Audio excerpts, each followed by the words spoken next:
week on Airlift, but let's have a few housekeeping announcements first. If you happen to face any audio or video issues during the session or have any technical questions, please post your queries in the Q&A panel and our team is here to help you. We often get many questions during a session and we'll do our best to respond to them in real time. Please note that this session will also be recorded, and the recording will be available for on-demand viewing approximately 48 hours after today's broadcast. In this online Airlift event, we'll be taking a deep dive into Microsoft Power Apps this week, and this will be followed up by another Power Automate Airlift event soon after. In our second part of this 5-day journey, we'll learn about the working with CDS solutions and Canvas apps. We're glad to have Leanne Diaz and Chris Huntingford once again today as our presenters. First, I'd like to welcome Chris Huntingford, the technical architect in the One Commercial Partner team at Microsoft, to kickstart today's topic. Hi everyone, my name is Chris Huntingford and I'm a partner technical architect here at Microsoft. Today I have the opportunity to talk to you about security modeling within the Power Platform. So what are we going to cover? Well, first of all, we're going to take a look at the security layers. And this is just not one or two small things. There's some very key fundamental things you need to understand around how security is managed within both Office 365 as well as the Power Platform. The next thing we'll do is we'll take a bit of a deep dive into the Common Data Service security. So instead of just looking at the global security, we'll take a look at things like field level security and how to manage that data and functionality within your organization that's so precious to you. So let's start off with security layers. Security layers, as it suggests, are effectively layers of security all the way from Office 365 directly to the Common Data Service. Now, the way that we frame it is we really say we have 4 layers of security. The first one being at tenant level. So in one of the previous sessions, we spoke about, giving access to your users through your Office 365 tenants. Now, typically, those users are going to be users within Azure Active Directory. And Azure Active Directory effectively supplies built-in support for conditional access to various users. So if you're going to access the Power Platform in most scenarios, other than Microsoft portals, you will need an Azure Active Directory user. This is very important because we're so reliant on that functionality within Azure AD as well as Office 365 to make sure that your data, your functionality and information is looked after as best as possible. The next thing we're going to talk about, what we call environment level security. Environment level security is quite important. As we spoke about in the previous session, environments are effectively known as management containers. They're basically the containers that hold all your apps and flows and information and databases and all things like that and custom connectors. And we want to make sure that that stuff is really well looked after. So we make sure that there are different layers of security. Now, in this scenario, we're going to be talking about 2 different types of environments. Environments with a Common Data Service database and environments without a Common Data Service database. So for those of you that don't use the Common Data Service, don't worry, we haven't forgotten about you. Next, we'll be taking a look at resource level permissions. So what users have access to what flows and what apps and what custom connectors and how do they get access to them? In what way does this work? And then the 4th layer we'll be talking about is the Common Data Service, which offers a wealth of rich business logic, including a powerful security model, where effectively this is based on user roles and you can group roles together and conditions together to make sure that users are working with the right data and the right functionality at the right time. I'm also going to sneak in something else that's a little bit of a secret, but we'll get to that at the environment level security piece. So what I thought we would do, the best way to approach this, it would be to actually look at this stuff in a real life demonstration environment. So what we'll do is we'll jump off into our demo environment, and as you can see, I've actually started out in Azure Active Directory. Now, most of you would think, wow, this is a Power Platform demo, and absolutely it is. But what's really key is that I need to exist in Azure AD to make sure that I can get to most functionality within the Power Platform. You can see I've had quite a busy few days. Now, I'm not going to lie, this has been my leave period. So you can see I've been a bit more chilled out, but there's been some crazy access over there. One of the key things is that in Azure Active Directory, all of your users are managed, right? And you can see there's all sorts of things like Azure role assignments, you can manage licenses and so much others. One of the things that we discovered though is sometimes to serve this up in a more palatable format for users of different types, we have integrated this directly into Office 365. So in my Office 365 admin interface, if I click on Home, you'll see the standard screen that you normally see. You can get to this through portal.office.com and by simply clicking the admin tab if you have the right user roles and security. So you can see over here I've got my billing where I basically assign all my different services. If I click on active users, you'll see my list of users very similarly to the list you saw in Azure Active Directory.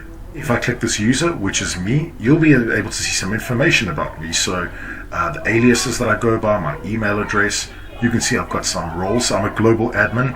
You don't want to give everyone in your organization global administrative rights. That's not a good idea. Basically, we're God on the network when you do that. Some other information. The other key thing that's really important here is your licenses and apps. So these are the things that enable the different applications and services for you within Office 365. So you can see I've got quite a number of licenses assigned to me. I'm pretty happy about that. So I've got loads of stuff that I can do. As you drill down, you can actually drill into the various apps that I have access to. So as an example, in Office 365, you'll see a list of different apps. So you can see Office 365 M5, Customer Lockbox, and that's basically telling me that Customer Lockbox is part of Office 365 M5. And you will find some commonalities between the different licensing SKUs. So this is all the amazing functionality that I've got within my license and I have access to. Part of this you'll find is Power Apps. Okay, there it is there. So Power Apps for Office, Power Apps Plan 2. So if you're watching this around the licensing change, you may have Power Apps per app or Power Apps per user, just depending on the licensing type that's been provided to you. So what I'm going to do is, this is my tenant level security. Let's click out and go take a look at environment level security. So these are my different environments within my organization. Now, there's a couple of things I want to bring up here. I spoke about two different types of environments. I said I had an environment with Common Data Service and without Common Data Service. Now, here's the thing. They're managed differently. So let's take a look at an environment without the Common Data Service. So if I click on Power Platform Virtual Airlift with no database, this brings up the exact same management console as before, except you'll notice something different. You'll see that Environment Admin and Environment Maker. So when I click on Environment Admin, I'm going to be able to see all the users that are administrators within my environment. Okay. Now, because I'm a global admin, I can see this. I can very easily add other people to my list. So there we go. That's me. I can add my user in. And if I wasn't a global admin, I would then be able to do administrative tasks in this environment.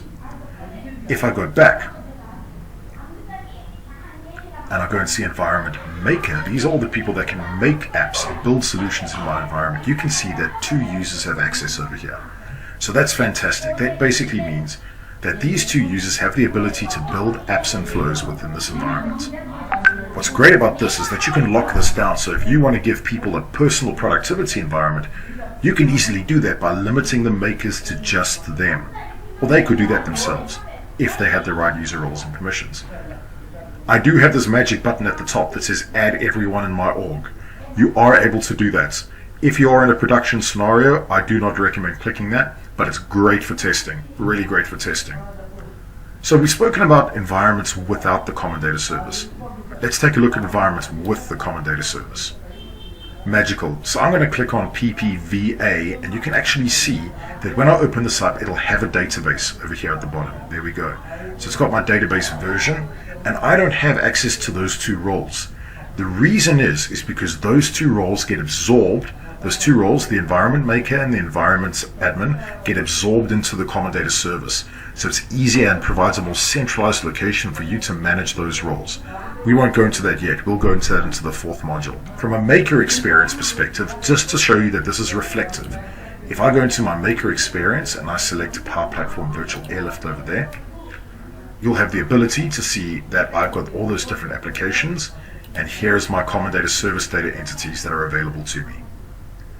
If I go to Power Platform Virtual Airlift with no database, and I do the exact same thing, I have no entities available to me, but I can still build apps and connect them to other data sources, which is really important. So for those of you that don't need to use the Common Data Service or already have another data source like SQL, that's fine. You can still use your connectors directly from an environment with no Common Data Service. Great. So we've covered those 2. The secret thing I actually wanted to show you was this thing called data loss prevention within data policies. So you can control the data that's shared within the organization based on the different environments that you've got. So say as an example, you don't want people to connect to Salesforce within a specific environment. You can quite easily manage that through DLP, your data policies. So if I've got a new data policy, we're going to call it, let's spell that properly. We're going to call it stop data leaks, right? The next thing we're going to do is we're going to take a look. Now this is really important. You can split your connectors into either business connectors or non-business connectors. And basically, if you build an app, a lot of the times you won't be able to use both business and non-business, which is really, really helpful. So you can actually create your own, you can actually set up those different groups. So as an example, as a business connector, if I wanted to add the common data service as a business connector, I could quite easily do that. And that's great because that means that in this specific policy, only business applications will be allowed to connect to the common data service. What I can then do is let's search another connector. We'll pick Salesforce over there. What I'll do is I'll then say we're going to block that connector. So we don't want people connecting to that data, right? When I say next, you can choose the scope of the policy. So I can say, well, I don't want to add this to all environments because, actually in our production environment, we do connect to Salesforce, but I'm not so sure I want people building apps against that data store. So what we're going to do is we're going to add multiple environments. We'll go ahead and select our environment. So in this scenario, in Power Platform Virtual Airlift, people that are using this environment, I only want to have Common Data Services Business as the business connector, but I want to exclude the Salesforce connector. All we do is we add those, hit next, and you can take a review. You can even edit them directly from here, and you can create your policy. And that actually helps you manage data directly within your environment layer. Okay, very important. We've heard stories of people creating Power Automate flows that tweet every single time they get a lead in a system. That's a terrible idea. You don't want your private data being publicly exposed, and that's where data loss prevention comes in. The third thing I want to talk to you guys about is around the actual resource level security. Now this is important because this stops people just randomly accessing apps they shouldn't. So if I go back into my Maker experience, and we're going to go ahead and select our this environment over here with loads of apps. So if you take a look at the different apps I've got, you can see I've got tons of applications, right? Loads and loads. Now, what I'm going to do is I actually want to add another user to give another user the ability to use this app. So what I'm going to do is I'm going to say share. Now, all I'm going to do is say, give this user's name in there. Great. Select her. And it actually tells you the different data sources that this user will need access to in order to access this application properly. I'd like to make something very clear. Power Apps and Power Automate are not a magical wand to getting access to data. Your data is secured at rest. Well, it should be. If your data is correctly secured at rest, a Power App on top of data is fine. If your data is not secured at rest, well, then you've got some problems. Which is why I always say, data is the most important part about building solutions. If I have my data secured, it doesn't matter how many apps I build. So I'm going to go ahead and make this user a co-owner. There we go. This will update the permissions. Great. So this user is now a co-owner of this app. I can say cancel, and fantastic. I can carry on about my day. Now, that's really great for an app without the Common Data Service. What about an app with the Common Data Service? So let's go ahead and we'll pick, you know what? I'm going to pick this UFO sightings app over here. We're going to go share. Great. So what I'll do is I'll put in that user's name again. And it's actually telling me that I need to add a user role to this user to make sure that she has access to the information in this app. Great. So I can quite easily do that. Or we can go to manage security roles directly from here, which is effectively your Common Data Service, and manage the role directly out of there. And I'll simply go share. And this will actually update the permissions as needed. Magical. So this user now has access to the UFO sightings app. The final layer that I want to explore very, very quickly is when we go back in, we've explored the tenant level security from Office, we've explored the environment layer security, we've explored the actual resource layer of security, and I snuck in the data loss prevention or data policies functionality that isn't preview at the moment, so please just beware. The last thing I want to talk about is the Common Data Service, and we'll explore this a little more later in the next bit. So inside the Common Data Service, when we go ahead and take a look at our environments once again, we'll go ahead and pick that environment with the Common Data Service. What I'm going to do is I'm going to hit Settings, and finally we'll go into Users and Permissions. And you can see I've got my list of users over here. These users are the users that exist within Office 365. If they have a license, they will be visible directly in this list. Okay, so I can manage my user information directly out of here. If I go ahead and I simply click on one of my users, this will pop the user view open and actually show you within the Power Platform what the specific user looks like. Marvelous. So there we go there. They do have a default business unit, which we will talk a little bit about in the next module, and a bunch of other information.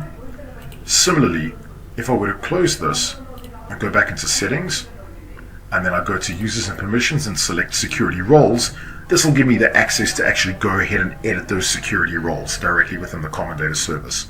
Now there's lots of these and we will take a deep dive, but what I'd like to do really quick is before we move on is just to very quickly summarize what we've done. Number one, we took a look at Azure Active Directory and how that affects the Office 365 layer within the users and how users can be assigned and managed and have licenses. We spoke about environment level security. So having this amazing security against each environment to manage the way people interact with information and functionality. We also gave people the opportunity to actually interact with a lower level of security like your applications and your flows.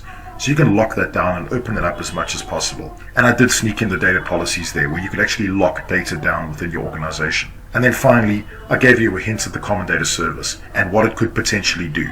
With the Common Data Service security model, you've got the ability to manage all that rich data and functionality within your CDS or Common Data Service implementation. So for the next module, we're going to be exploring the Common Data Service security. The security functionality within the Common Data Service is really important when building out solutions. In previous exercises, we took a look at how to actually build out data models. In this scenario, we'll be drilling into various areas of the Common Data Service security. So there's a couple of things to understand around what we call the authorization architecture. Deciding who can get what access to what services is an essential part of any solution. It's really important to know how people are going to access data and their actual requirements. Every solution that I've ever been part of has got unique requirements.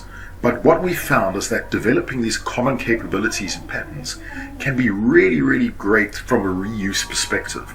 So instead of building a security role for every person in the organization, start looking at the different ways that people are accessing data as well as the commonalities, and the commonalities are the most important thing. In the past, what I've found is that a bad authorization architecture has a far-reaching impact and is really difficult to fix. Retrofitting security later on and trying to bang security in after the project is done can be a real problem. Historically, building without security in mind can often really lead to large issues later on in the project. In the end, the concept is to really learn and think and then try and validate what is the best approach. Often we don't get the right security model up front. Often things change within the build. Often different requirements come up. Luckily, the Common Data Service security model is flexible enough to cater for these types of scenarios. So let's look at a couple of the key concepts within the security model itself. Well, I've actually got a really great way of explaining this, and I hope this makes sense. I call it the waterfall theory. So the way that the Common Data Service security model works is as follows. Imagine you're standing at the very top of a waterfall, and you have the ability to view absolutely everything. And you can look up the expanse of the landscape and look down into the waterfall and see the water gushing from the top of the mountain. That's the very top of the security model, where you can see absolutely everything. The second layer is what I call the mid layer, where you can't look up because you'll get water splashed in your face, but you can look straight and see everything and look down. And then finally, the lowest layer possible is what I call the bottom level of the security model. At the waterfall, if you look up, you can't see anything. There's nowhere to look from a downwards perspective, but you can see straight and absolutely everything you need. And that's how the security model is actually structured within the Common Data Service. The whole idea here is making sure leveraging things like the roles to give people the right amount of access to the right functionality. Now, when you take a look at the different combined privileges and assigned user security roles, the whole idea is to give, not take away. If a user's got multiple roles, when you consolidate them, it'll always give them most access. So you have to be quite smart about how you assign roles. Assigning everyone the admin role will not work. Do not do it. The other thing is that the security roles are based on entities, which we've spoken about before. And entities have an ownership, right? Whether it's organization or user and team. Now, by default, when you create a brand new custom entity, they do not have an access layer, or they're not given, no user roles given access other than the admin role. So unfortunately, if you create a new entity, you will have to manually assign that entity into those security roles. When users access the applications, they need to have at least one role, which makes absolute sense. You're not going to allow somebody to access the solution with no roles. This is a role-based data service. As I said previously, when an entity has an owner, like a user or team, users or teams can be assigned security roles as well. So if you've got a group of people and the people in the form of an ownership team, they can be given a security role to share. Security roles can also be used for other things, like accessing forms and model-driven applications. So as an example, if you create a model-driven app that's really custom and specifically built for facilities management, you can actually build a facilities management role, assign access in there, and only allow those people with that role to access those forms and that application itself. Some really, really key things around the feature sets for security. When we look at the entities, as I said before, entities can be team or user owned and organization owned. The difference is that when it's user or team owned, that's specific to a certain personal set of people. When it's organization, that's everyone, and you want everyone to have access to that information. So a great example of an entity being organization owned is going to be a category entity where you're using something to categorize a specific set of data. The security roles grant discrete privileges to services and data. So as an example, if two different people are logging onto a form or looking for a certain set of data, right, that data, that information will be displayed based on their security roles. The other thing that's really key is that when people are interacting with that data, they may or may not be able to see things depending on how those roles have been set up. Again, teams and users have security roles assigned to them. This often changes during the duration of the project. We normally start the project with the best intentions in mind around managing data and security, but often what happens is that changes. And luckily, as I said, this is a flexible model. The thing that's really important that I wanted to get to right now is business units. Business units essentially contain users and teams and act as security boundaries, and we'll step into an example about that later. Now, when you create a business unit, I always think of it as a hierarchical approach, right? So if you look at an organization, you might have sales. Let's use a sales department as an example. The head of sales would be the person at the top.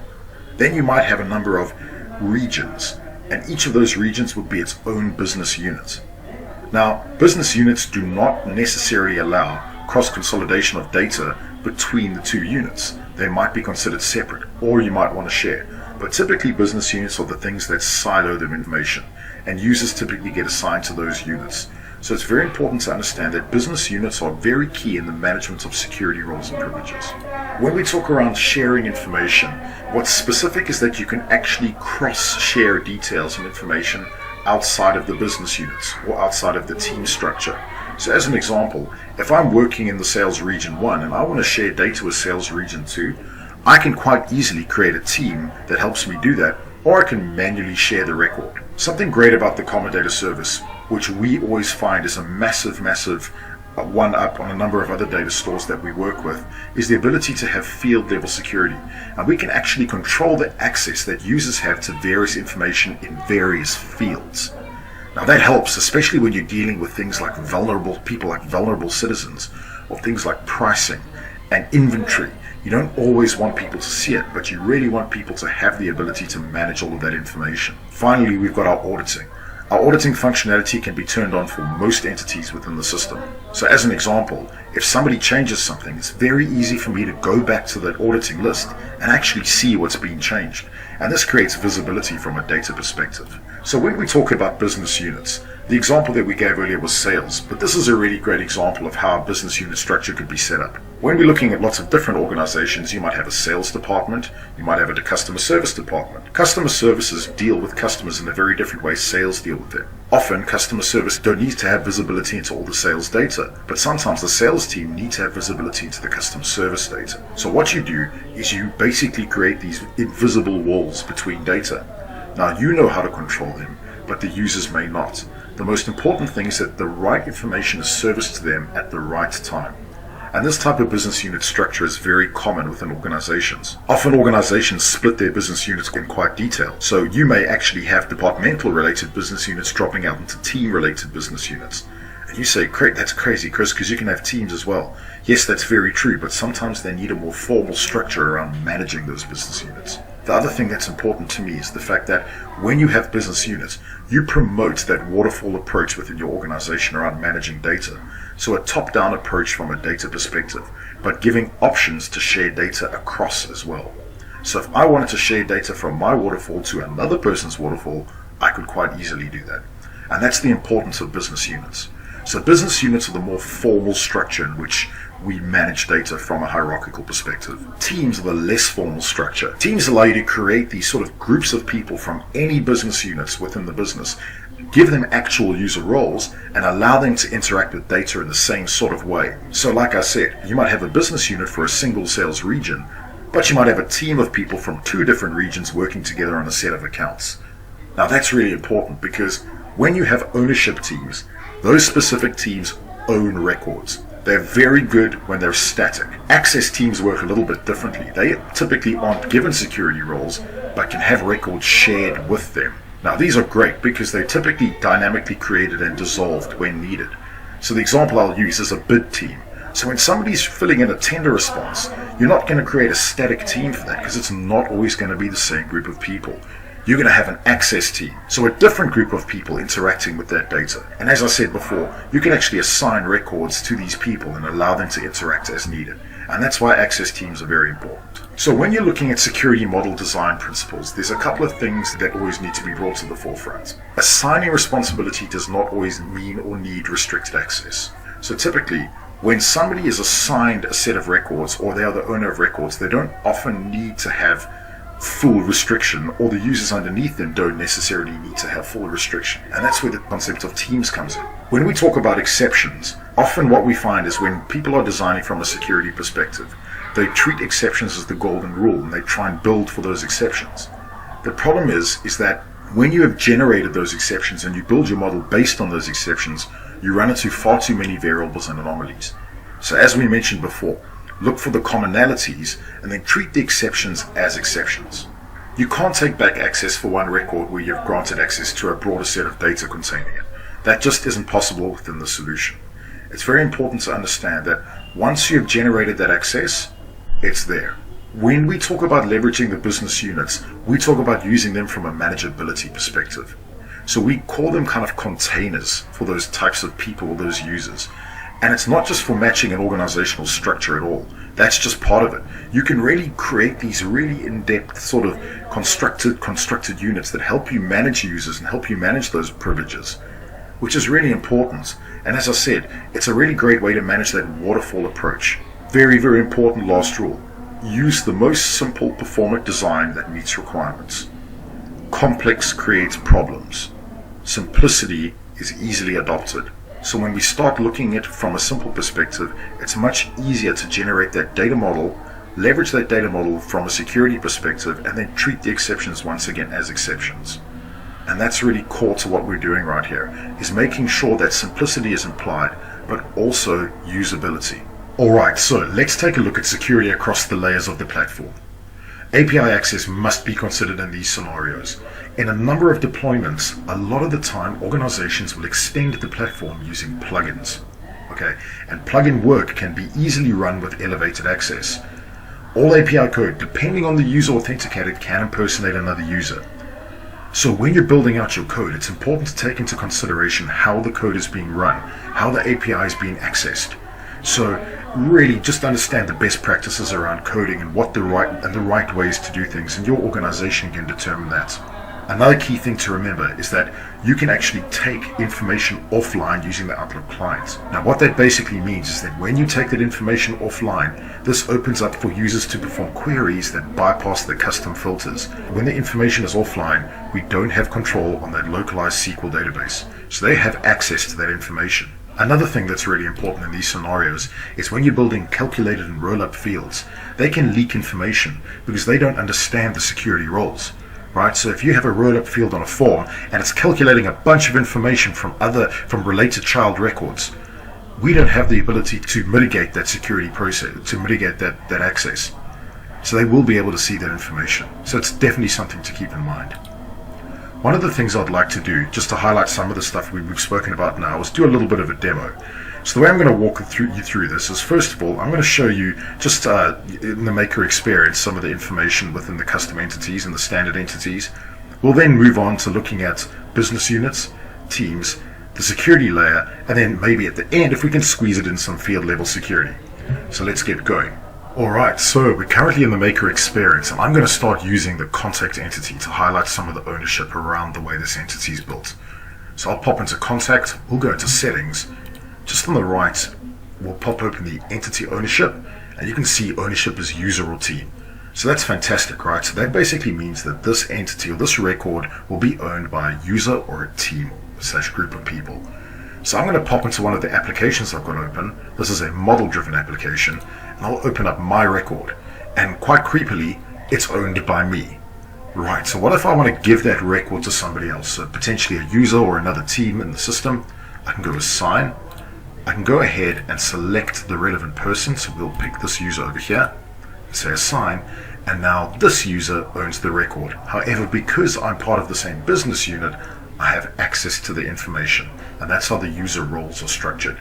So that is what we call record or entity ownership.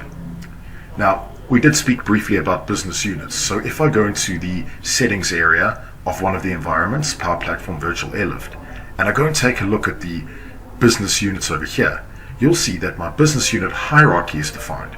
So my primary business unit, you can see that this is the one without the parent, this is the primary org business unit. The two business units underneath it are custom service and sales, and you can see that by the parental business unit. Under sales, we have Sales UK. So this is how the structure is built out. If I click on Sales UK and I go and have a look at the teams, you can actually see that a Sales UK team has been generated. Now, from a hierarchical perspective, this gives me a really great amount of control over the way data is moved around my system and siloed between different users and teams. Every single user will be assigned a parent business unit, and that's available on the user record itself. You can go ahead and view those specific users directly over here. So you can see that all of my users at the moment are associated directly to the primary business unit. It is very easy for me to just simply click on a user and reassign into another business unit. Great, so that covers business units. What we're going to take a look at now is the ability to generate teams. So in my organization, you can see that I've got my team section. This I clicked on my settings, user permissions, and then teams. So over here, you can see I've got a list of owner teams. These owner teams typically have user roles assigned to them. And we will get into roles shortly. So these are my current user roles in the system. Now this owner team will have a collection of people within it. I also have access teams that have been generated. So I've got a PPVA access team with a couple of people in it. And I can add people to this access team as and when I need to. So as an example, very easily, I can go ahead, select a new user. I'll just add myself and assign myself to this access team. So now if this access team gets linked up or assigned to another set of records or records get shared with them, I'll have access to them.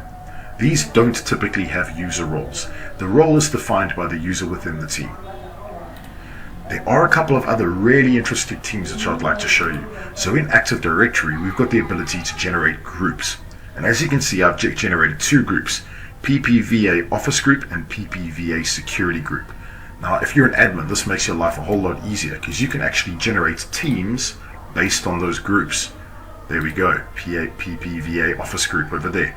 And all I've done is I've taken the object ID from Active Directory and simply pasted it in here, and it does the rest for me. So very easy to control that type of security and generate those types of groups. Right, so that covers business units and teams. The real crux of the discussion here is around the security roles. So what we're going to do is we're going to close up all of these tabs to make sure we've got some room. It's going to get very exciting. We're going to go into the security roles. Now, remember what I told you about the whole concept of the waterfall effect, where you can have like different security roles assigned to different entities. And remember I showed you that the fact that this contact record had an owner. So it's all about the entity in the scenario. This is the contact entity. So if we take a look at your security roles, let's take a look at the administrator role. Typically, if you go into an admin role, what you're going to do is you're going to find everything available to everyone. That's why everything's in green. So if I maximize this screen, you can see at the bottom here, you've got a key. The key basically tells you the permissions associated to each one of those entities or sets of functionality. So the example I'll give you is let's use the core records, and what we'll do is we'll go and take a look at contact. So the administrator role has got full permissions to the contact entity at all points. So the big green blob means organization. I always laugh at this. People think I'm crazy, but I call them pie slices. So if you take a look at this, because you've got a smaller piece of the pie over here, you only have access to that specific piece of pie. So you can only do stuff from a user perspective, only your records, stuff that's assigned to you. So remember I said that contact was assigned to me, and stuff assigned to you. When you've got business unit, you've got half the pie. So basically it's a bit more pie, but it's not the whole thing. And what that means is that you can access all of the information of people within your business unit. Remember the container, the managed container. The parent-child business units, this is the greatest one. This is when you have your pie and other people's pie, right? So basically you're allowed to see everything in your business unit and the child business units underneath you as well. So the sales admin can see everything from the sales teams underneath him. And then finally the organization, the whole pie. You've got everything. You've got access to everything. So in this scenario, the contact entity has access to absolutely everything. This is just one role. And remember, the system is not a deny system. It's a give system, right? So let's pick a security role we know has not many security privileges associated to it. So I've got a product manager role. If you take a look, no access has been allowed to this product manager role. Very few things. Let's take a look at the custom entities. You can actually see that my product entity has got full permission. So whoever has this role can only update and manage the product entity. If I'd like to give them access to that contact entity, quite simply I can say, well, click on the contact entity and give them access to do everything for themselves, so manage all of their own information, manage and interact with their complete business unit's information,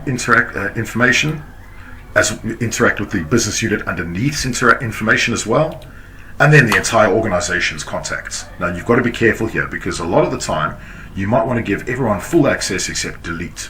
So that'll stop them from deleting records. But can you see how complex security can potentially be in an org? You have to think very carefully about how you generate the security roles and why you're generating them. Randomly assigning them to people is not going to work, because they will be missing functionality. The other thing I wanted to quickly step onto, which is actually quite key, is a thing called field level security. And the way I'm going to demonstrate this is actually through showing you an application. So if you take a look here, now this is the lowest form of the security we have. I'm going to jump out into my Power Platform Virtual Airlift environment, and I'm going to go ahead and click on Asset Checkout. Now the Asset Checkout app manages products. So if I go have a look at my products and I click on laptop, there we go, and you can take a look and see I can actually see the number of laptops in my inventory, but there's a little key there, and that means that this is locked for certain users. If I jump on as this specific record under this user, right, and I click Asset Checkout, take a look at what happens. Let's select laptop, magical, so that is blocked out for the specific user.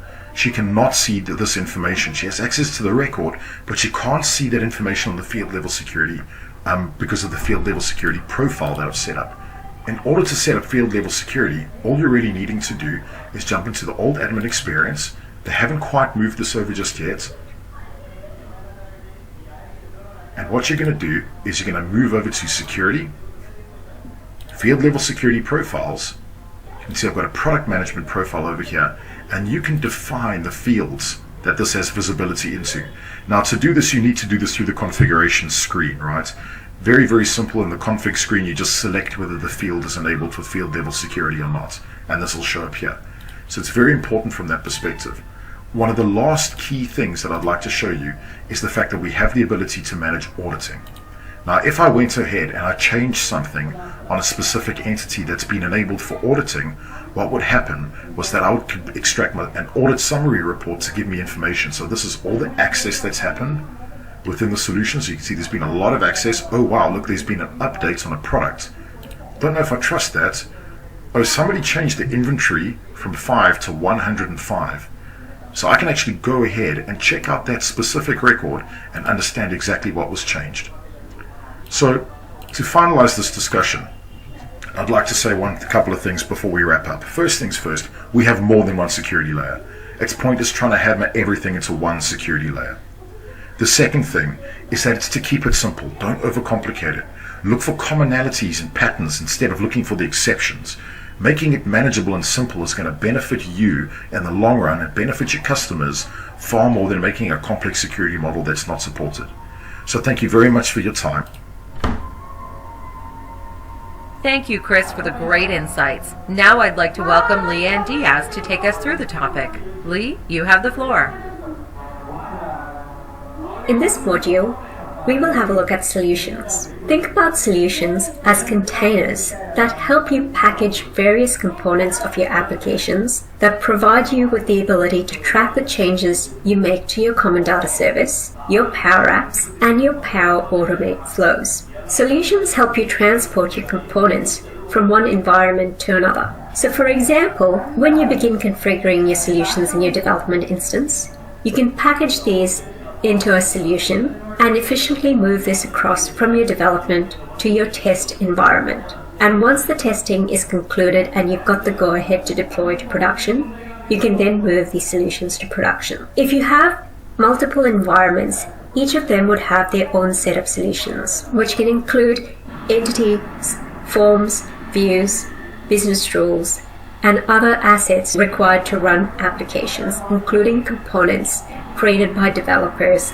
like scripts or compiled code. You might already be using solutions today. For example, if you have a Dynamics 365 applications such as sales or service, these are using the same solution framework. Third-party ISVs also ship products using solutions. You might be familiar with exporting just one app or flow at a time and importing these into a new environment. However, the benefits of using solutions is that you can package multiple components such as entities, option sets, which are drop-down lists, security roles, processes, and other items all together and then export these as a package. The package can then be imported into a new instance. If you went to the app in a day, you would notice the components on the screen.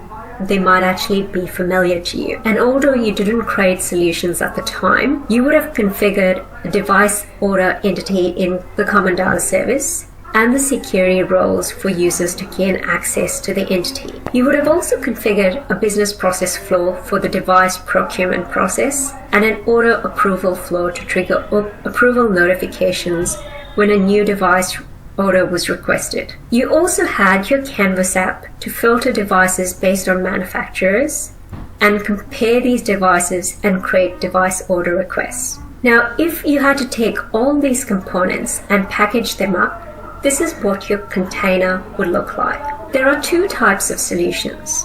We have managed and unmanaged solutions. It's important to note that all solutions, they start off as unmanaged, and these are used during development and are changeable directly. When you are ready to distribute these solutions to a non-development environment such as your test or production environment, you should export these solutions as managed. Managed solutions are not directly changeable. However, you can stack multiple managed solutions together in an environment. And we will now take a look at an example of how this can be done. Every environment with a common data service will contain a default solution, and this contains a list of all the components in a system. Generally, you will not be working and making changes in a default solution, but it is useful to see all the components in one place. For example, before adding any custom components in an environment, the default solution has more than 1,000 components supporting the base system components. The other solution that is available in the environment is also the Common Data Service default solution, which is also created automatically in new environments, but without components. When you make changes through the Power App Maker portal, this is a solution that will automatically contain some of those changes by default. Creating a custom solution is always a recommended approach. We will now look at these default solutions as well as how to create a custom solution. I am back in my CDS environment, and now if I navigate to solutions, I should be able to see the default solutions that exist in this particular CDS environment. So for example, we spoke about the default solution earlier. When we click on the default solution, it'll show us all the components that exist in this default solution, which are quite a lot. So you can basically scroll down. There's about 1,000 items in here. Now, if I go back into my solution layer, I should also be able to see the Common Data Service default solution. And if you recall, in the previous module, we looked at manufacturers. We actually created a manufacturer entity. So that table or that entity is automatically added to my Common Data Service default solution. I didn't have to do anything to get it there. Now, if I wanted to create a new solution, which is the recommended approach when you're creating or configuring your data model, you'd basically go to solutions and you'd create a new solution and you'd specify the solution name. So for example, let's call this device procurement. You're then required to specify a publisher. In this instance, if you haven't already created a publisher, we would recommend that you create a new publisher.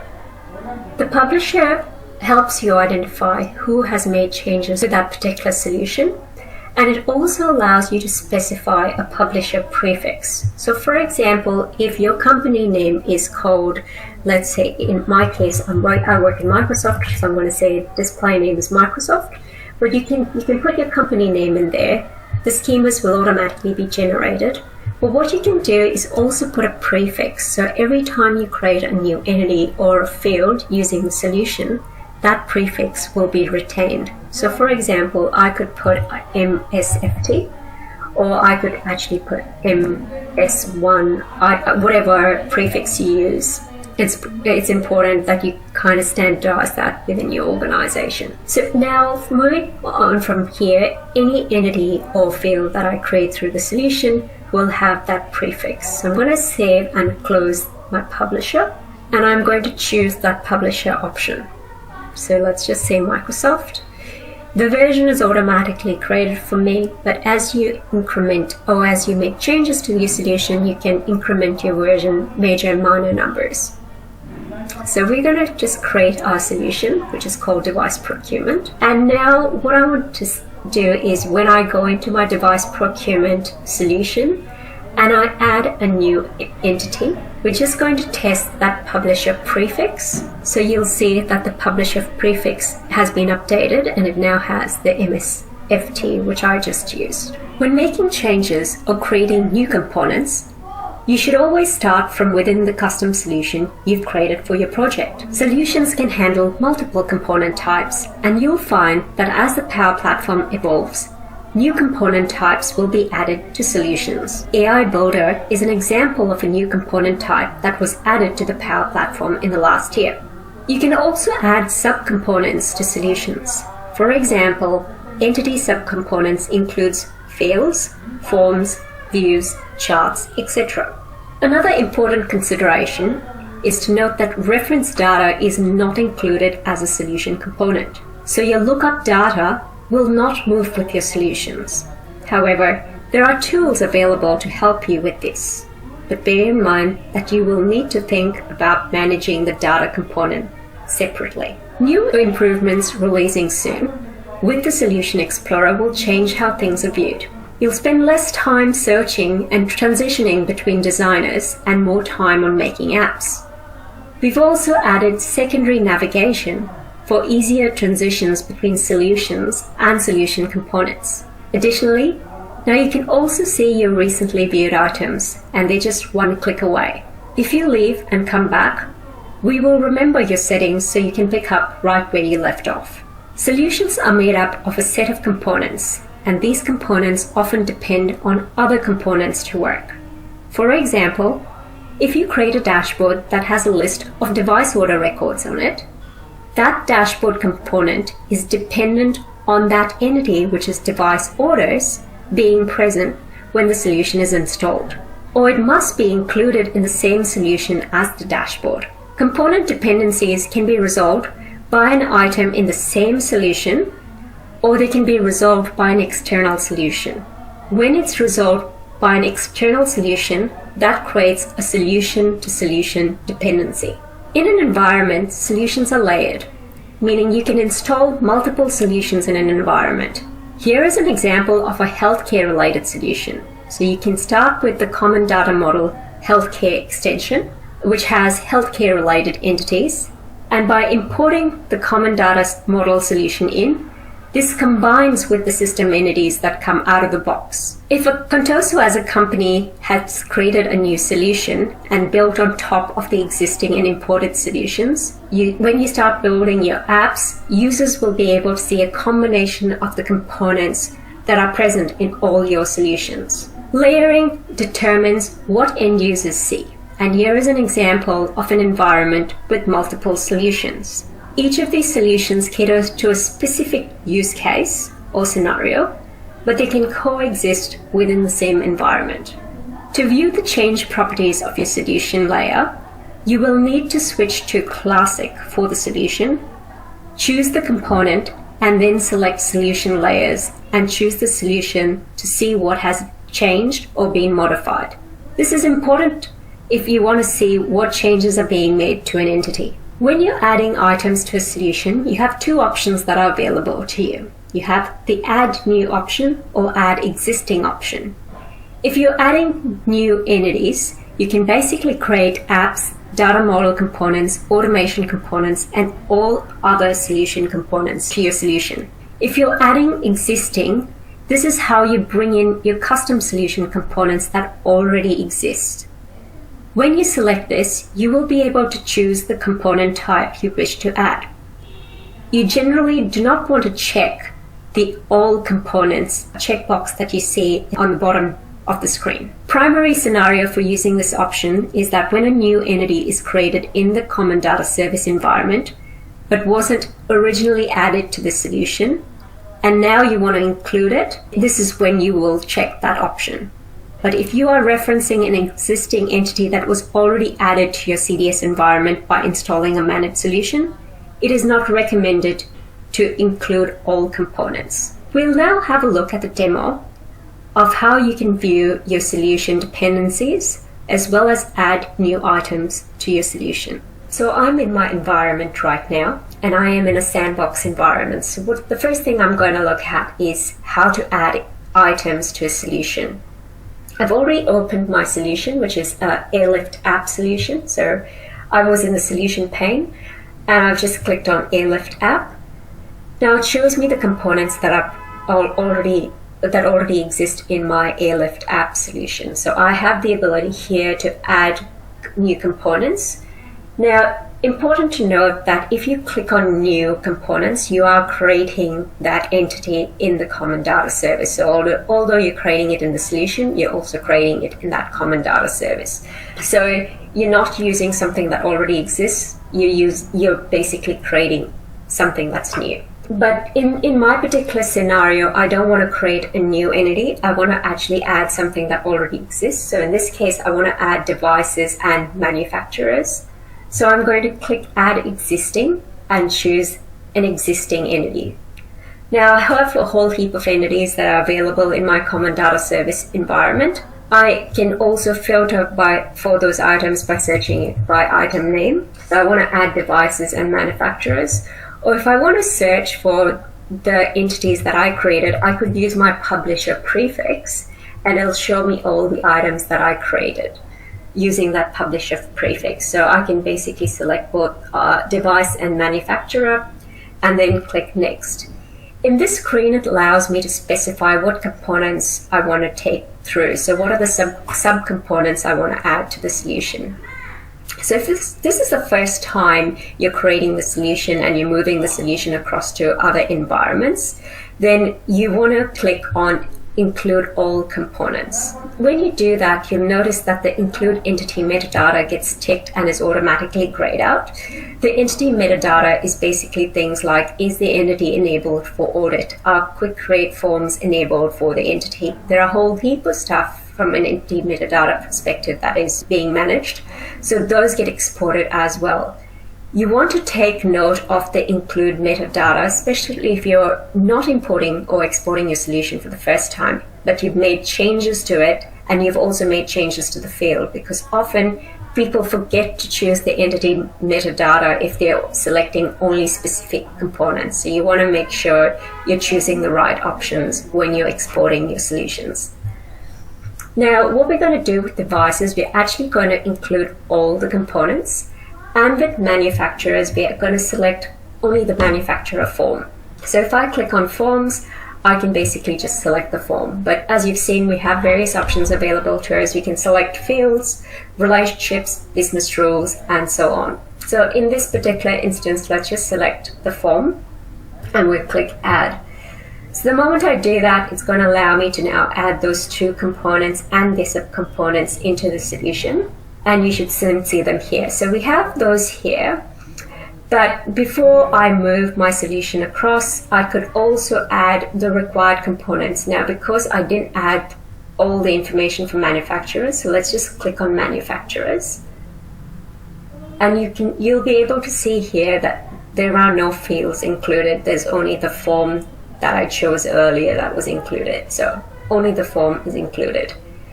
So what I can do here is click on that particular form and I can say show dependencies. And that will show me all the required components. So in order for that form to work, it's going to need specific views. It's also going to need specific fields, and it's saying I have dependencies I need to have in my target environment. So what I can do is I can take a shortcut over here and basically I can say add required components. So we don't have fields, we don't have views, we don't have anything at the moment. But what I'm going to do is, because I'm in the manufacturer entity, I can just click the three dots over here and add required components. So it's prompting me that this will automatically add the required components into the solution. So we'll say okay.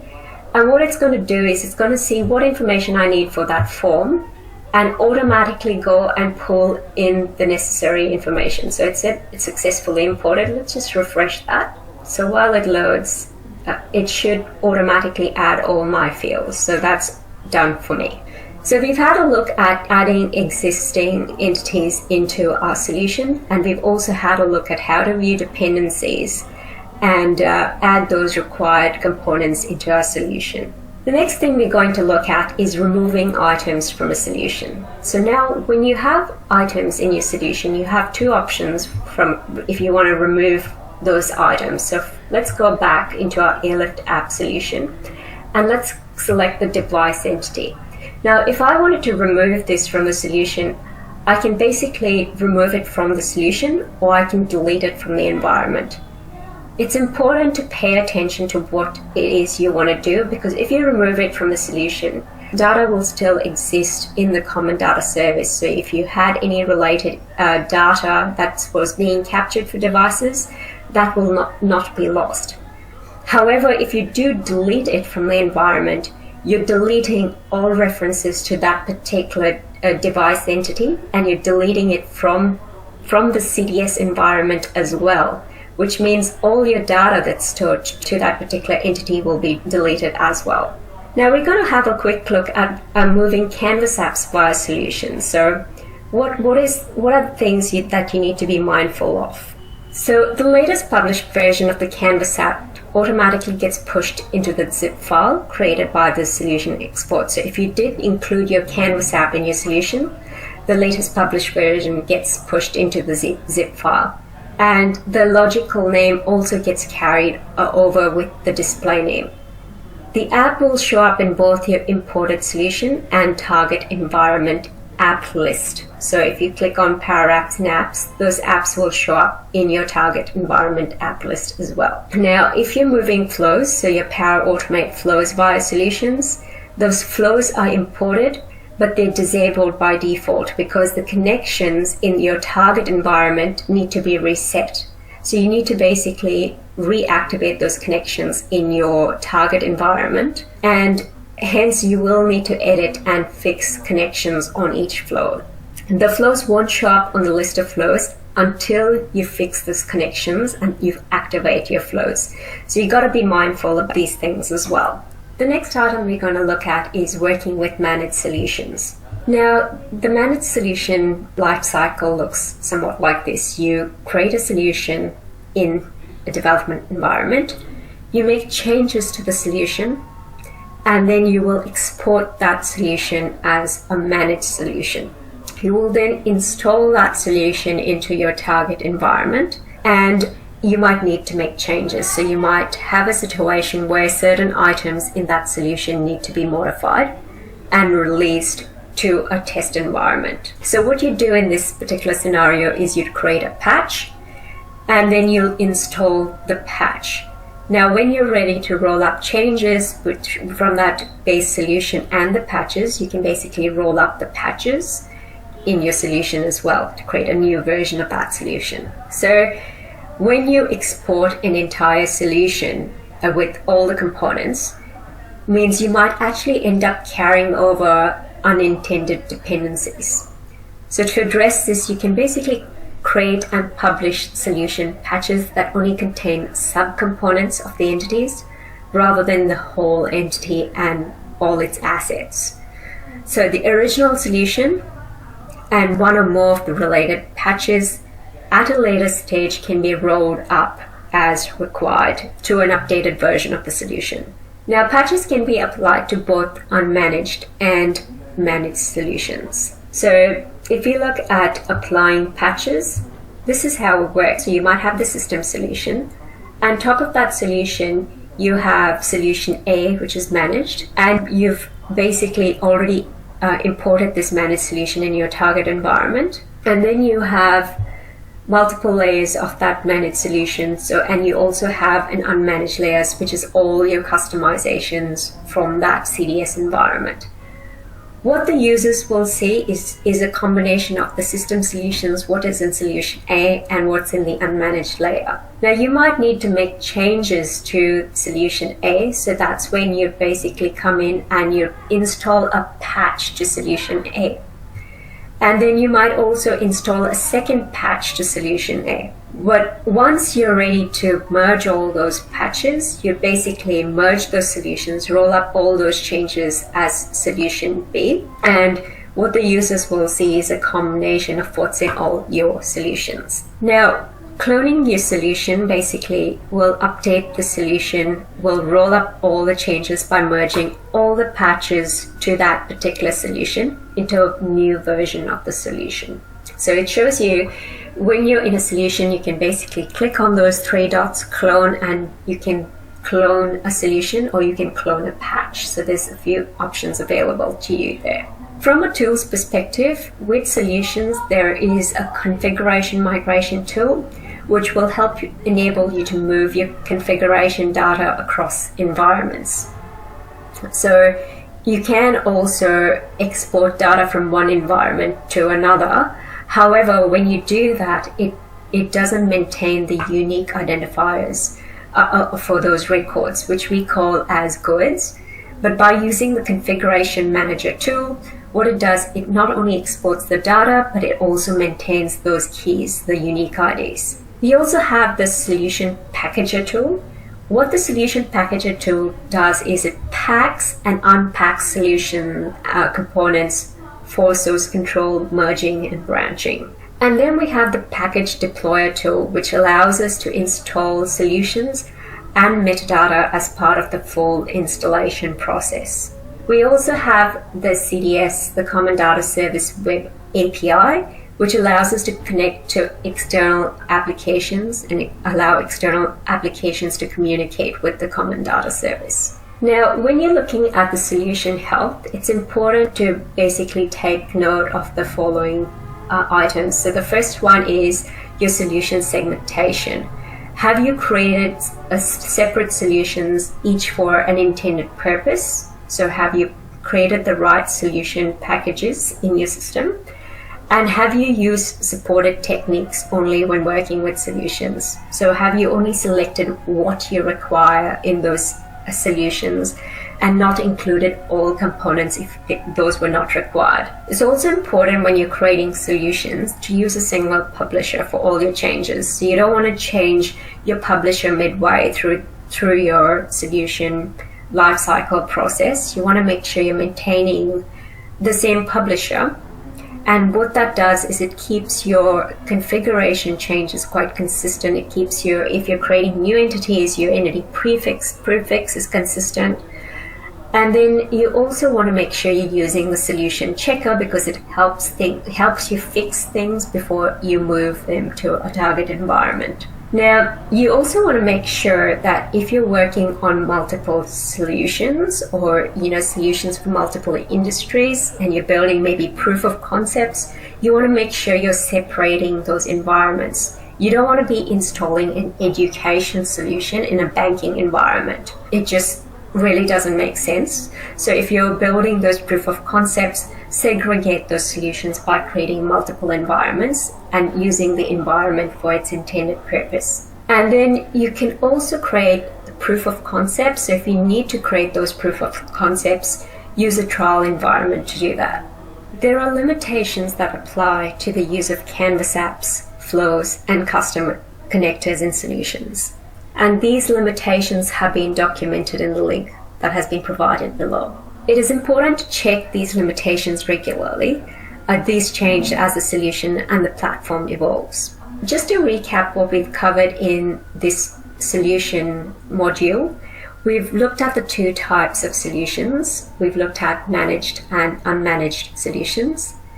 We've also looked at when do we use both those managed or unmanaged solutions. You will use unmanaged when you're in the development environment building new solutions, or you will also use unmanaged solutions if you're making changes to the solution.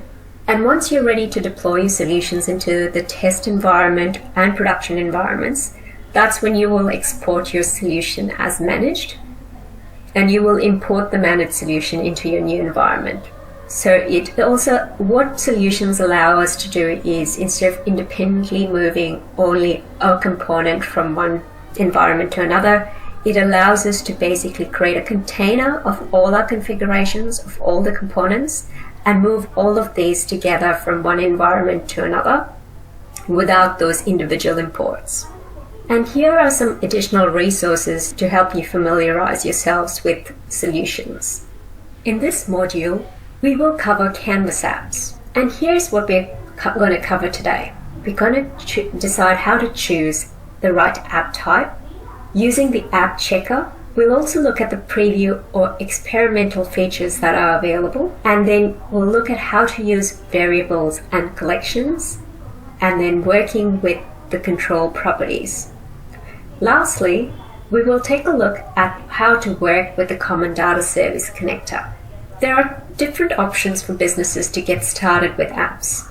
Dynamics 365 apps are enterprise ready, yet configurable applications that can perform a number of workloads such as sales, customer service, marketing, HR, retail, etc. And many of these apps evolved from Dynamics CRM, and we call them the first-party apps. For specific industries and verticals, there might be a third-party app that is available in AppSource. Finally, for unique workloads or where there is a specialized business function, organizations can harness the power of the Power Platform and build custom applications. Let's talk about the three different types of Power Apps today. They are Canvas apps, model-driven apps, and portal apps. Historically, model-driven apps are an evolution of the applications that were built on Dynamics CRM, also known as XRM or Extended Relationship Management.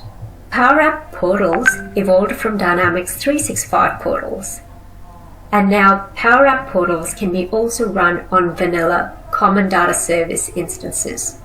That is, you don't need the first party or the Dynamics 365 apps. We will now dive deeper into choosing the right place to start building your applications and how to decide between Canvas, model-driven, and portal apps. If we look at Canvas apps, they are not necessarily Common Data Service data-driven. However, they can be. You can start building Canvas apps with other data sources like Excel, SharePoint, or even data sources that reside outside the Microsoft suite of applications.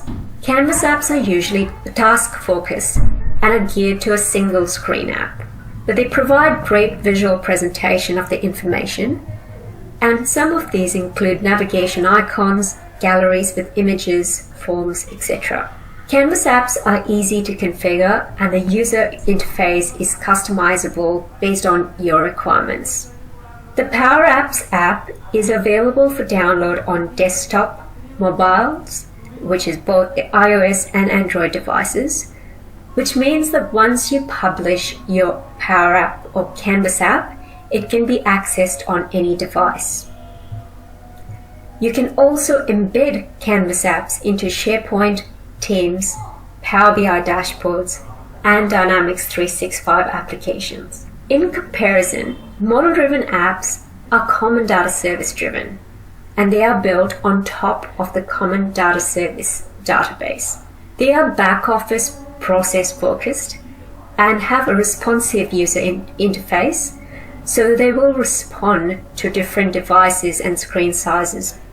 But you will notice that the user interface is consistent across all these devices.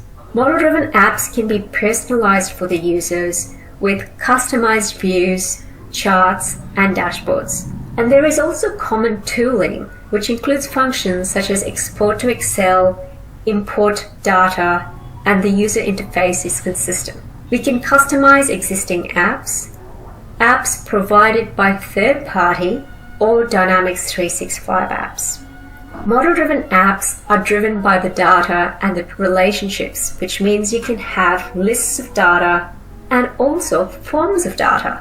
And you can also reference some of those relationships in your forms. Additionally, based on the security roles that have been configured in the Common Data Service, the user interface will automatically adapt to display the relevant forms, information, and views based on the logged-in user's security. If you look at portals, these are also Common Data Service data-driven. They are more focused to external users, that is, your customers, your vendors, your partners.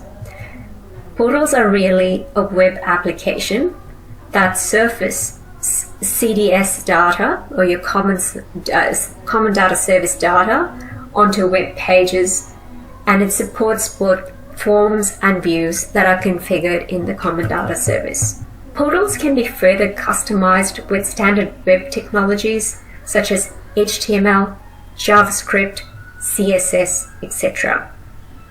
So you can think of portals as a type of content management system built on top of the Common Data Service. Let's now take a look at the overall solution architecture. We have multiple app types, all providing to the same business application, so there is a common pattern. Administration of data could be done using the model-driven app, and that's where people could work through a lot of the data, see and interact with that data that resides in the Common Data Service. If a particular user needs to do a specific task, we could surface that as a Canvas app. And if we had external users that needed to interact with that data, we could use a portal, and this could all tie in with the same data model into the Common Data Service to make that work together. Sometimes you might have some edge cases that might not be able to be addressed with a model-driven app, and you can build a Canvas app to solve those challenges, which otherwise might often be ignored, or perhaps your business or your users would continue to use a paper-based process, which comes with a lot of inefficiencies. An example of such a process could be a registration desk scenario at an event. Normally, you might just print out a sheet of paper and then take the names off, but instead you could build a Canvas app to register people that would come in, which would automatically then update the database. You would not need to go and manually update those records in your database. Now, if you had a more complicated scenario that required you to capture a process and build some complicated logic into it, we could always build that process on a model-driven app and embed a Canvas app onto that model-driven app using connectors, we could then start to tie all that information together from other sources. This module will focus on Canvas apps. So Canvas apps are built in the Power Apps Studio, and you can place various components on your Canvas apps. So you're basically going to be dragging and dropping those components onto your canvas, and then you can adjust those properties of those components. You could display data or perform specific activities based on events. Now, when you're in the Power Apps Studio, you can also look at the preview and experimental features that are available. So those are enhancements or new functionality that is being added to the Power Platform.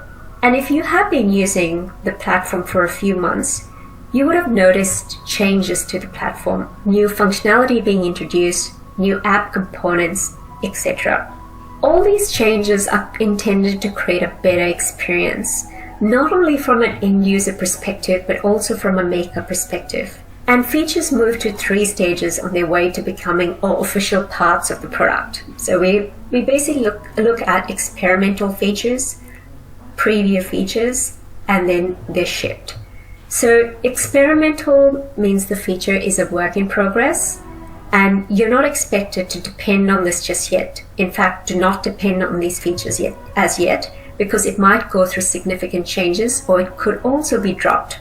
You would use experimental features if you're an early adopter, you see something useful and would like to test that feature and provide feedback to Microsoft. So that's where you'd use experimental features. Now, when the experimental features progress to the next stage, that is the preview stage, the feature is almost done and is stable at this stage. So you can actually start to migrate existing apps to it now.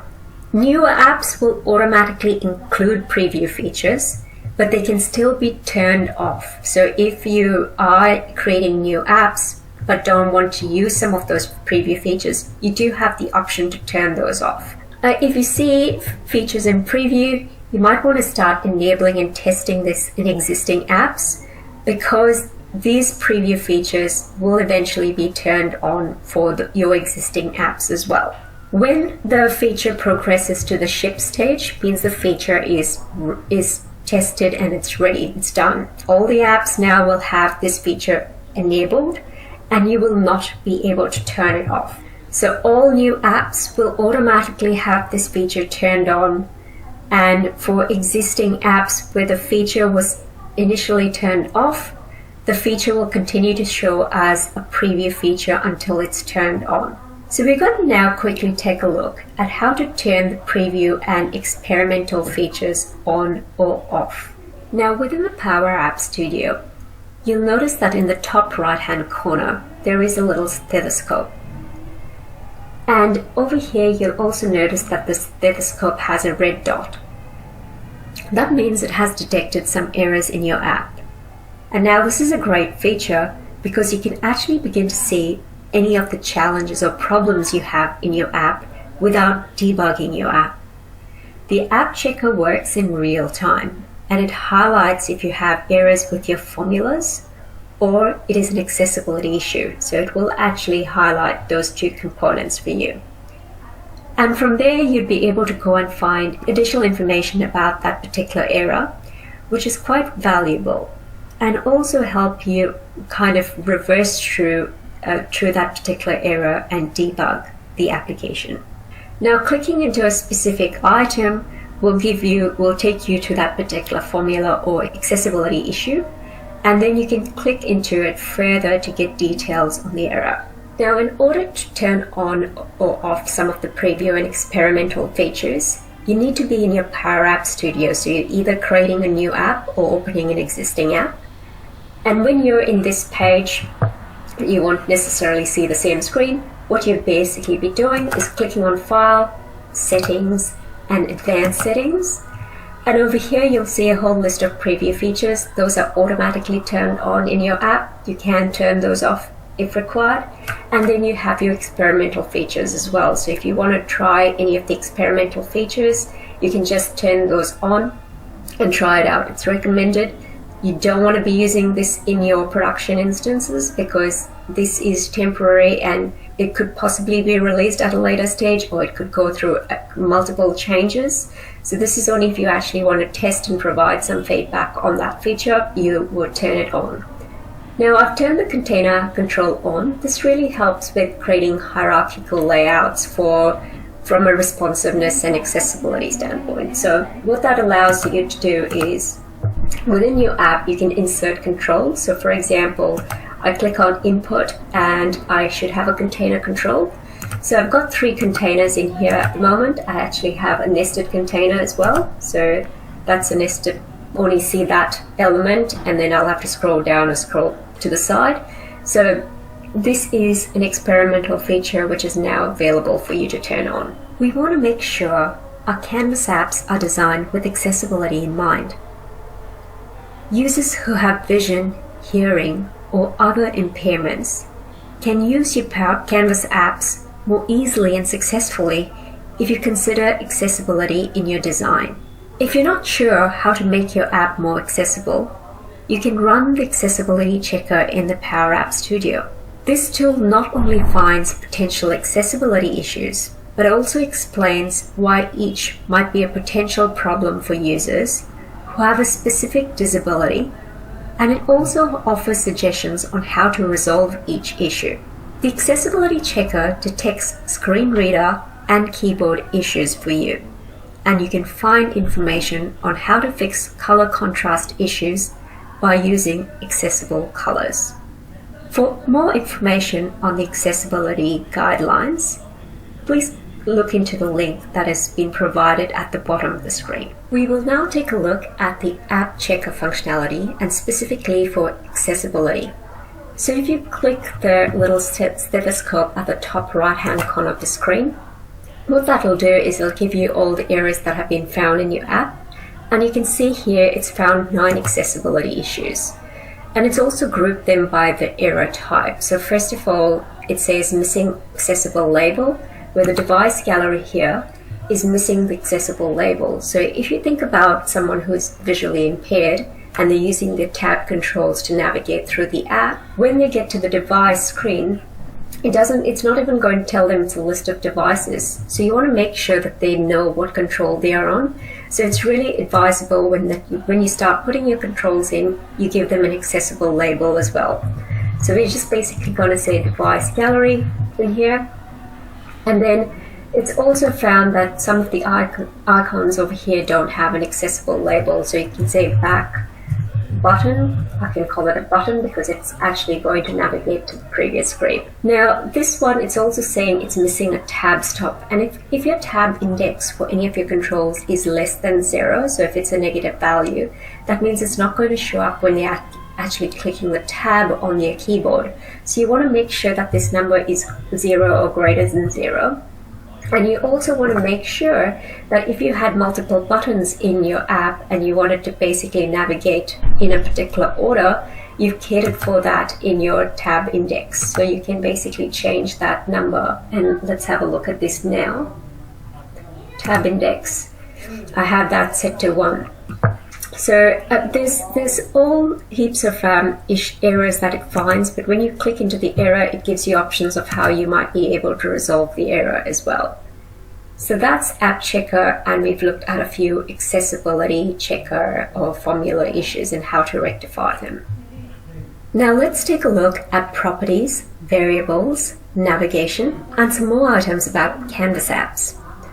So when we're working with control properties, that is the controls you have on your screen, each of these controls have different properties that can be set. And it's good to know what properties are available. So you're incorporating the right controls on the screen and you're choosing the right properties as well. So examples of the properties that are available are input only. You've got input output, output only, and then some controls are really behavior formulas. So if you look at the first one, which is input only, it's set based on a formula and it cannot be used elsewhere. So you're not going to find that the default property of a field is not going to show up in IntelliSense if you're trying to reference it with another control. So text input box.default, you can't choose that value when you're referencing it in another field. Input-output is based on a formula and it can also be used elsewhere.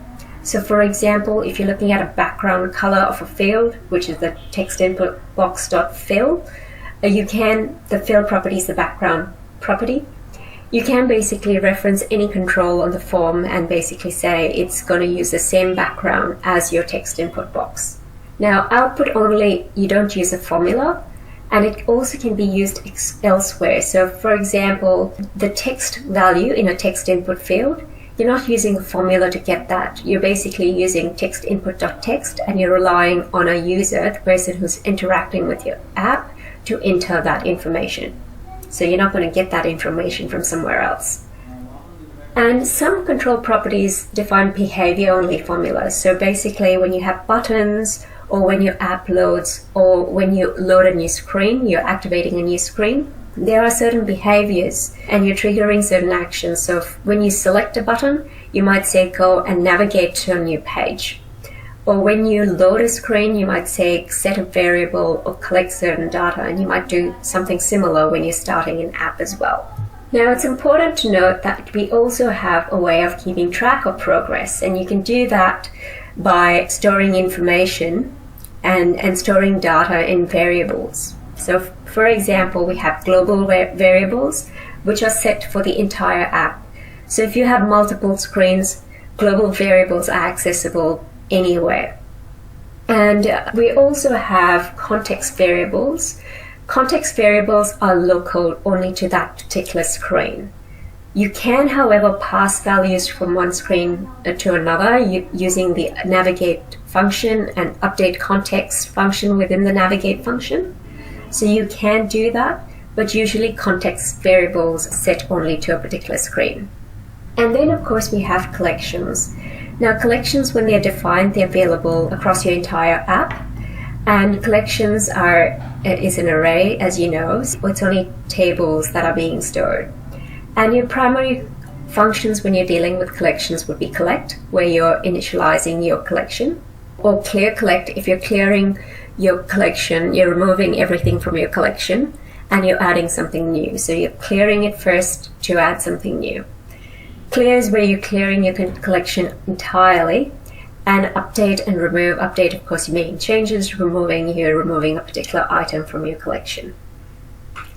Now, you can actually save your collection data to a local device using the save data function. And then if you need to load that data, of course, you can actually use the load data function as well. So these are a few variables that are available. Now, it's important to note that when you set variables, you can actually also change those variables. So for example, here, current name is set to Julie. I could reference the variable again in another screen, and I could change that name, say, set current name to Matthew. So I could actually make those changes as well. So screen navigation is what we're going to look at next. And now we have various options to navigate between screens. And the first one is the navigate formula, where you'll specify where you're going, so the screen name of where you're going, and what transition you're going to use. Now that is optional, the screen transition is optional. And that's really your animation. How do you want it to navigate to the next screen? Do you want it to fade away? Do you want it to cover right? Now, you also have the back function, which allows you to go back to the previous screen.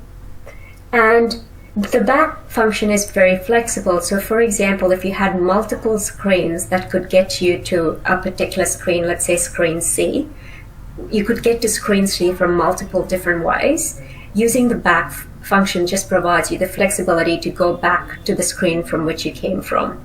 And using the navigate function, we spoke about variables just a while ago. We spoke about sending context variables from one screen to another. So you can do that using the navigate function, and you'll see an example of that in the screenshot over here. Now, icon is a property of the icon control, and it helps you choose which icon to display. So you have a list of distinct types of icons that can be displayed, like you can see in this list here. Now, when you're typing in a formula, you can basically type icon followed by a dot in order to use IntelliSense to view all the options that are available to you. So not only does the icon property help with reducing the overall number of controls, but it also helps with performance because of that, and also reducing the difficulty working with the show or hide logic. So for example, show a smiley face if a particular condition is met, otherwise show a sad face. So switching icons actually helps make that much easier. And the icon rotation property allows you to rotate icons by a number of degrees, and this can help extend current icons that are in a list to change their visual meaning, such as if you're rotating a download, it can act as an upload. But it also can help you accomplish various scenarios. And as an example scenario is basically to set the rotation on a chevron to change what direction it is pointing in order to create an expand and collapse menu. So what you can see in this screen over here. Now we'll just have a quick look at Canvas apps and the Common Data Service. Firstly, you want to make sure you are connecting to the right Common Data Service instance using the Common Data Service connector. So you need to make sure that the environment you are building the app in has a CDS or Common Data Service database already installed. And if you have multiple environments, you want to make sure that you're connecting to the right environment. So we're going to have a look at this shortly in our app as well. But this is what it looks like really. So when you have your data sources, it shows you what's available in your Common Data Service, and it's highlighting to me that I'm in my current environment. Now, Canvas-based apps basically automatically point to a Common Data Service. You can also connect to other data sources in addition to the Common Data Service, and you can change the environment. So you can actually click the three dots over here. We'll see that shortly, and you can change the environment if you want to. So this just shows you if you want to choose a different environment, how you do that. So you actually have a whole process of how you can change the environment. And once you change the environment, you can connect to the right tables. So let's have a look at all of that in our Power Apps Studio.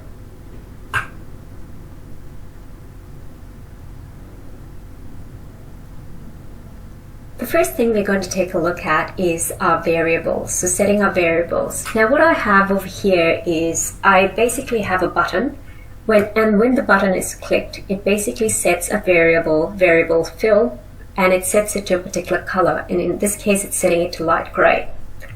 I also have an on visible property of this screen. So for example, if you click on the control properties, the on visible property, I've set variable fill to white. So when I load the screen, by default the background's set to white, and when I then go and click the button, that background changes. So this is me using variables in this case. So it's initialized when the screen is loaded, and it gets changed when the button is clicked. Our variables have a global scope, so I could actually use this variable in another screen as well. So for example, I could go to another screen, and I could just basically say, let's add a label, and I'm just going to say the fill property of that label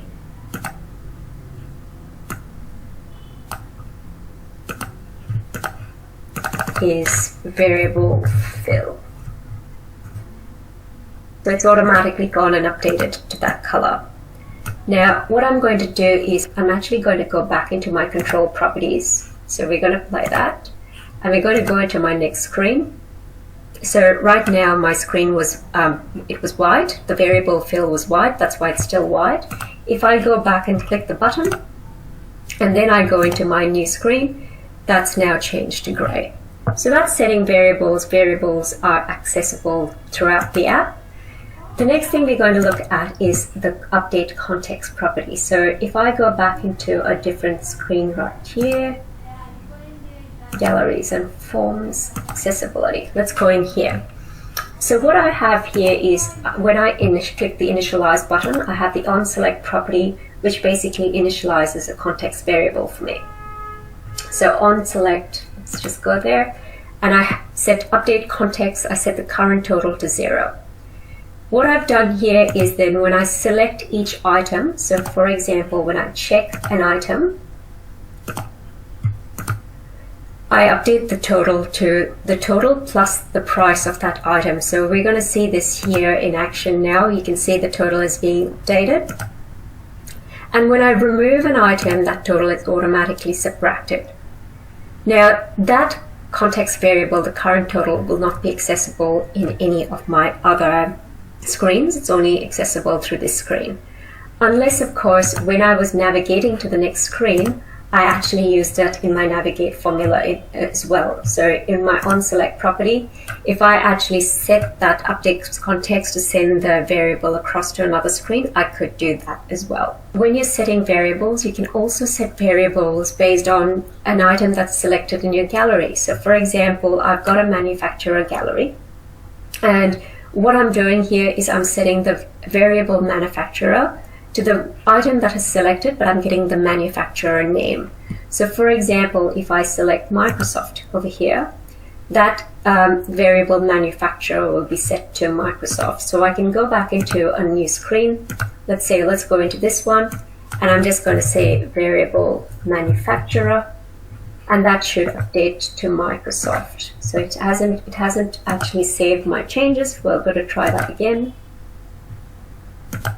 Alright, and go back there. Alright, it hasn't worked as we expected it to, and I might have to just check my formulas, but we're going to move on. So the next thing we want to look at is navigate. So you see when I actually click a button over here, it navigates to a particular screen. Right now I haven't used the screen transition, so I could use a screen transition as well. So I've just basically said where I want it to go. And I can then have a comma and specify the screen transition. Now, because there is IntelliSense, I have a few options that I can choose from.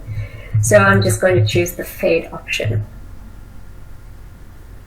So when we preview our app, what you'll notice here, if I actually click on that, it's going to fade through and go into my next screen. And Microsoft has been updated here as well. Now, it just took a little while. Now, when you're creating collections, so what we're going to do here is we're going to go back into our previous screen. We can create collections, and it stores that information as a table. So for example, we're just going to change our onCheck property, and we're going to say collect, and we're going to call a collection, let's say a collection of devices, and we're going to add every item in a gallery is called this item, so we're going to add this item to the collection. So we're going to do that on check. And what we're going to do is on uncheck as well, we're going to set a formula. So on uncheck, we're going to do something similar. We're going to remove, and from the collection, we're going to remove this item. So just to show you how that works now, if I actually select 3 items, if I click on view and collections, it'll show me that collection, and it'll show me those 3 items. So if I scroll in through here, it should show me some data, which it's done. And now if I go back and remove a couple of items, I only have 1 item selected. If I go back to my collection, that would automatically be updated. So that's looking at variables, context variables, as well as collections. We've also looked at screen navigation, but we only looked at the navigate formula. We also have the back button over here. So for example, if I'm in my home screen, I can go through control properties from my home screen. So when I go back, it's going to take me back to my home screen. Now, if I was in my accessibility screen and I clicked on control properties and then clicked on back, it would take me back to my accessibility screen. So the back just gives you a little bit more flexibility. So we've spoken about those 2 options as well. The next thing we're going to look at is switching icons. So what I've done here is I have this particular icon over here, and what I've said is if the price is greater than a value, then show me a frown face, otherwise show me a smiley face. So what I've done here, just to show you, is the icon property. I just have a condition: if the price is less than 300, show me a smiley, otherwise show me a frown. And I did the same with the color. So I said if the price was less than 300, show me a green color, otherwise show me a red color. Now, if I had to use 2 icons, I would have to show hide fields based on the price. Now, I haven't had to do that. all I've done is basically inserted this formula, and it's as simple as that. So the next thing we're going to look into is the Common Data Service. Now, when you create your app, if you're in the right environment, you should make sure that you're in your right environment. When you click on Data Sources, it'll automatically show you the entities that you've added to your app. But if you expand on the Entities section, it'll tell you using your current environment. So you can start using your tables from your current Common Data Service environment. But if you do need to connect to other data sources as well, so for example, if you needed to connect to another environment, we could change the environment here and specify which one we wanted to connect to. Additionally, you could also connect to other external data sources as well using your data connectors. So that gives us a quick overview of the few slides that we just went through. And we're now going to move on to working with data using galleries and forms. We can work with data in the Common Data Service using galleries and forms. Galleries help you view items in your Common Data Service, and forms help you interact with that data. The gallery and form control in Canvas apps is not only limited to the Common Data Service, so if you are connecting to other data sources, you can still use these controls. So what you see on this left-hand side of the screen right now is a gallery control, and it's showing me a list of cities' accounts, and it's also showing me the city and the account name. So I have two labels in my gallery control. Now, if I wanted to view specific information about a particular record, I had two options available to me. The first one is a display form, where I can view the details, and the other option is my edit form, where I can also make changes to the details. So you want to be able to choose the right form type if you're going to view additional information, and whether you need to just view it or you need to update it. Now, if you had a lot of data in your gallery, you want to be able to search and filter through that list. And you can do that by using a few formulas here. So in this particular example, we're not searching or sorting by any criteria. All we're doing is we're showing a whole list of accounts. But you can add some search functionality. So all you'll basically do is have a text input control for a user to type in some text that they want to search by. And you're continuing to search accounts, but you're searching it where the text box text is contained, the email address or the city or the name actually contains the information that's in the text box field. You could also sort your items in your gallery, and the formula that you'd use here is sort by columns. So when you use this formula, you need to specify what field you're using to sort that information, and also are you sorting in ascending order or descending order, so you'd be specifying that. And in this example, you can see we also have a nested search functionality built within that sort function as well. Now, when you're working with galleries, it's important to note that there are multiple layouts that are available. And also you can specify what fields you want to select after you've chosen your layout. So we're going to have a look at this shortly. To view a list of records, in addition to using the gallery control, you can also use the data table control option. Now, this is a read-only control and can be used to select only a single record. So you don't have the same flexibility that you did with the gallery control. Now, depending on your application and what you're trying to build, you can basically choose the right control to meet your needs. Now, when you add a form to your Canvas app, we mentioned earlier you have two options. You have the view form or the edit form option. And then you can also choose which fields you want to display on the form, and also the order in which you choose to display those fields on the form. When you choose a field, you can also choose the right format to display the field. So for example, of here, you can see the account name. I have various options available to me. I have view text, view it as a phone number, view it as an email, etc. I have a few options and I can choose from those options. And when you're working with forms, there's also a few functions that you can use. So for example, if you're working on some changes to a record, and let's say you're creating a new record, you will still want to be able to save those changes to the Common Data Service.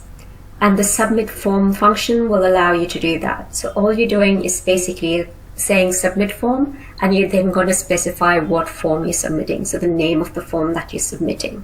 You also have the ability to initialize a new form. So if you want to create new records, you can basically use the new form formula to reinitialize that form, so it sets it up for creating a new record. And the edit form sets the form into an edit mode and resets the form to its initial stage, so it basically cancels all the edits that you made to the form. Now, Canvas app forms offer a predefined set of cards for strings, numbers, and other data types. And if you want to make changes to field formats on the form, you will first need to unlock that field on that form.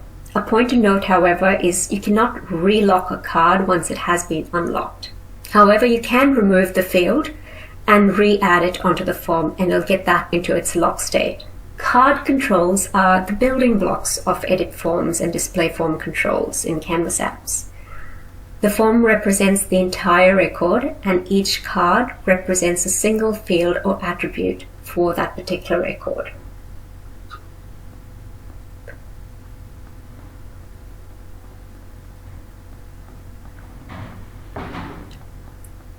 When you add a form onto a Canvas app, there will be some predefined fields that automatically get added to the form.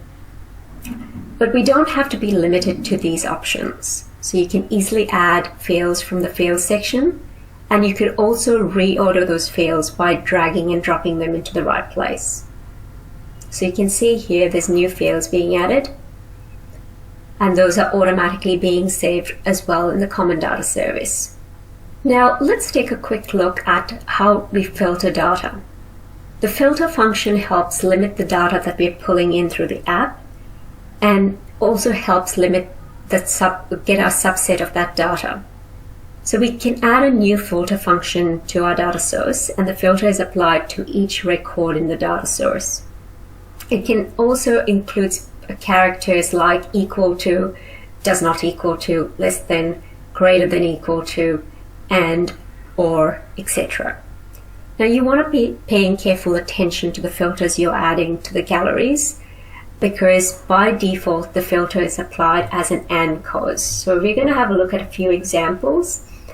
The first example here, we have filter accounts where the status is active, which is very simple. It's going to only filter active accounts.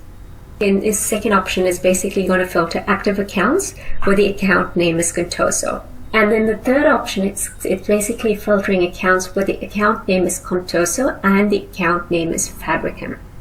So if we look at this example, you'll notice that it creates an illogical condition. You will not have a record in the system where the account name is Contoso and Fabricam. So you'd want to use an OR function in here.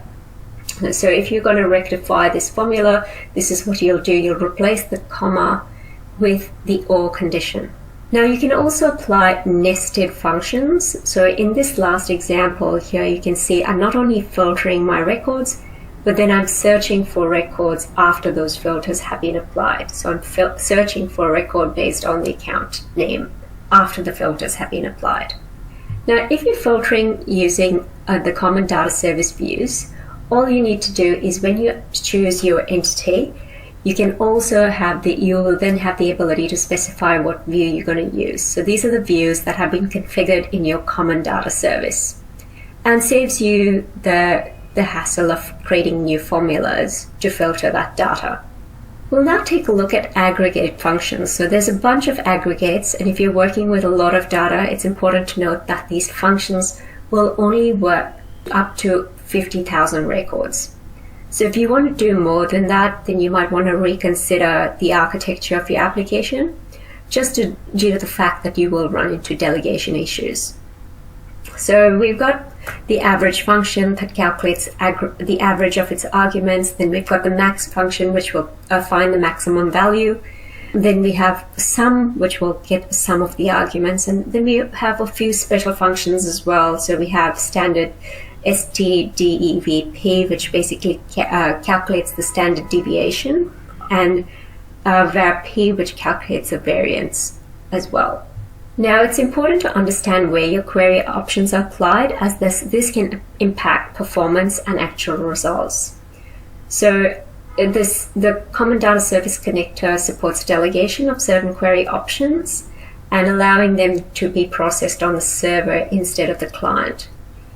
Server processing is the goal because it is more efficient and also provides accurate results. Now, when server processing is not available for an option, the first 1 to 2,000 records that matched from the server are returned. Now, the 2,000 is in an asterisk because you do have an advanced setting, and by default that number is 500, but you can change it up to 2,000, so you can increase that 500 to up to 2,000 records. So that's something worth taking note of. Now, the blue squiggly line means that the work to execute the query to get your desired records won't happen on the server. It will actually finish it locally.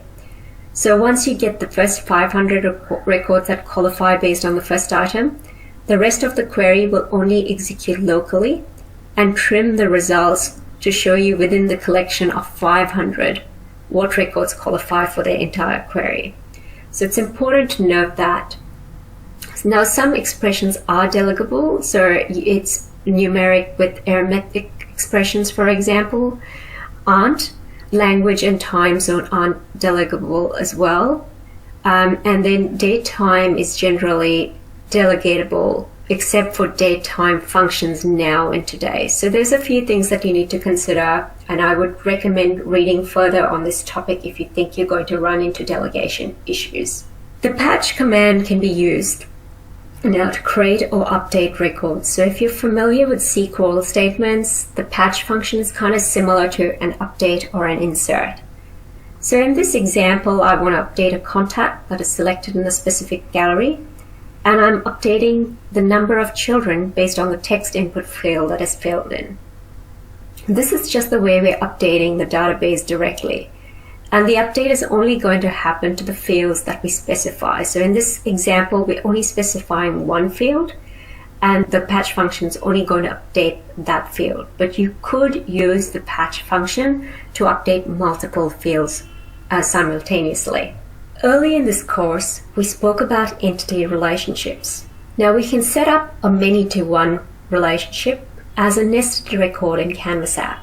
For example, a product has a supplier many-to-one relationship. I can get information about the supplier by using a nested formula. Similarly, if I had a one-to-many or many-to-many relationship, this can be displayed as a nested table. It automatically filters the related entity, so I can basically get information based on that related entity. So the reviews will automatically be filtered based on the product, or the reservations will automatically be filtered based on the product as well. All I need is the root entity as the data source. You can also use related data in your apps, and in this example with a one-to-many relationship, I can retrieve all the contacts for the selected account entity. Considering there is a one-to-many relationship from the account to contact entity. You could also use the many-to-one relationship to get additional information about the related entity, that is, from the primary entity.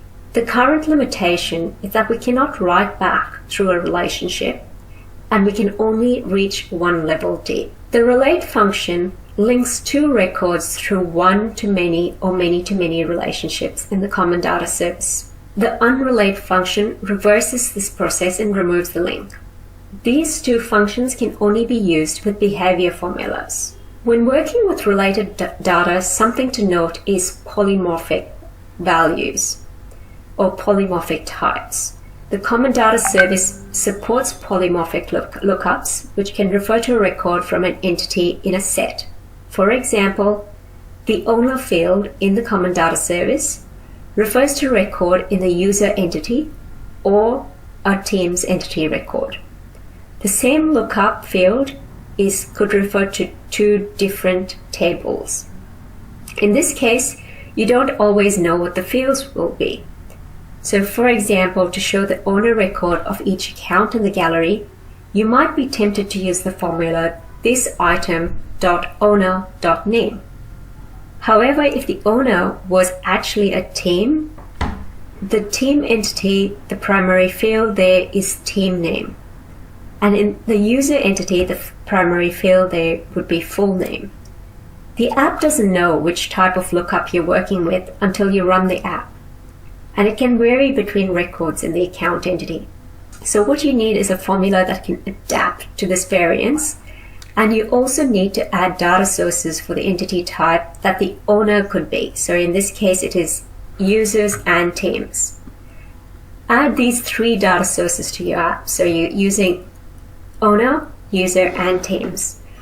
And then you'd use this formula, which is shown on the screen, is the isType function, which will test whether it's an owner field or it's a teams field. So if it's an entity type, you can basically use an asType function to cast it as a teams record, where we have the isType and the asType functions being used in here. Now, in the Common Data Service, entities such as phone calls, emails, faxes, tasks, letters, these are all stored as activities. You can also create your own custom activity entities. In addition to listing all your activities in a gallery, you can also use the isType function to identify which kind of activity they're in.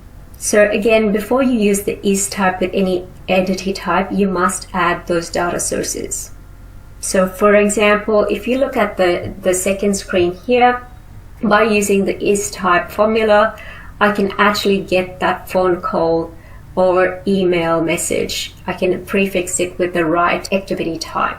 We're now going to take a look at how to work with galleries and forms in your Common Data Service. So if you're using the Canvas app and you need to insert a gallery, all you're going to do here is basically click on Insert and Gallery, and then you have options available to you. So these are your various layout options that are available. So what we're going to select here is we're going to select a vertical gallery, and in our vertical gallery we're basically going to connect that to an existing entity. So the entity that we want to connect it to is manufacturer.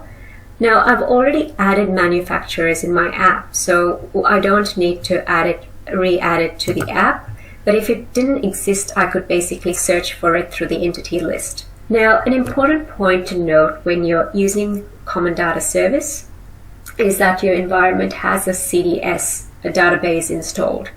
And also, if you're using multiple environments, you want to make sure that you're in your right environment. So for example, if I realized I was not in the right environment, I could click on those 3 dots here and change the environment, specify which environment I wanted to go into, and then select the right one, the most appropriate one.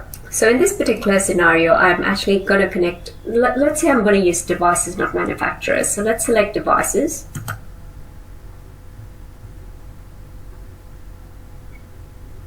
And it's automatically gone and resolved certain fields. So it's made some suggestions on the fields that it's going to use.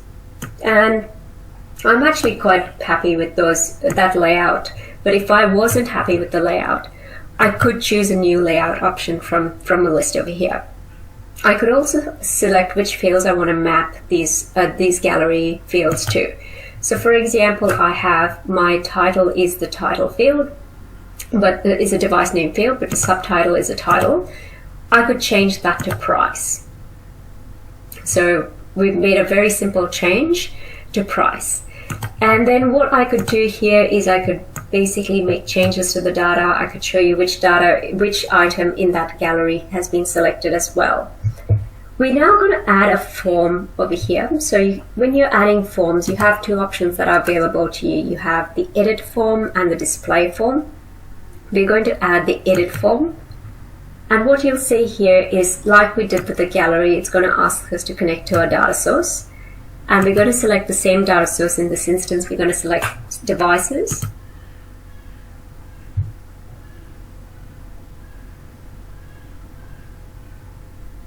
And when we do that, it's made some recommendations on the fields, but we could also change the layout here. So for example, I could choose a horizontal layout and change the number of columns from 3 to 1. So that's something that can be done.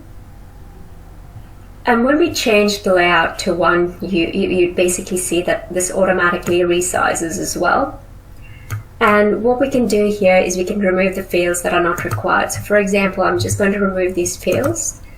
And the next thing we want to do is we want to connect our form to the item that's selected in the gallery. So the first thing that's important for us to do is understand which is the item that is selected in the gallery. So to do that, all we're going to do is we're going to change the template field property in our gallery.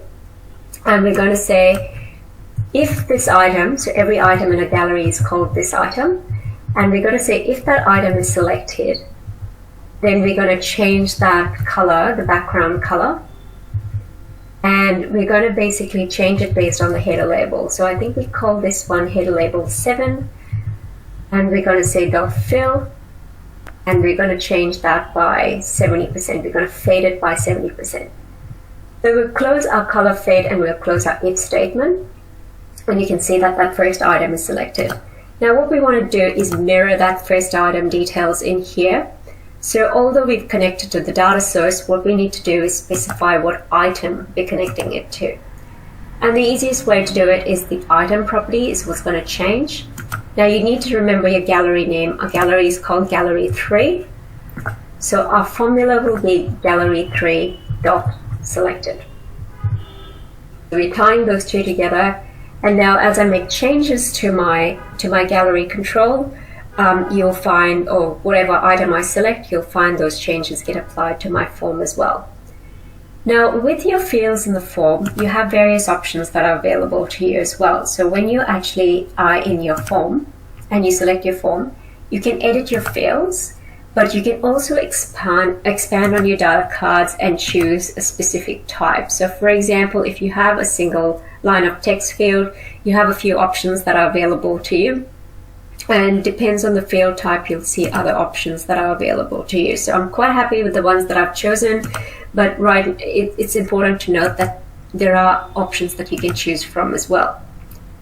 So for example, edit currency, you have a few other options that are available to you.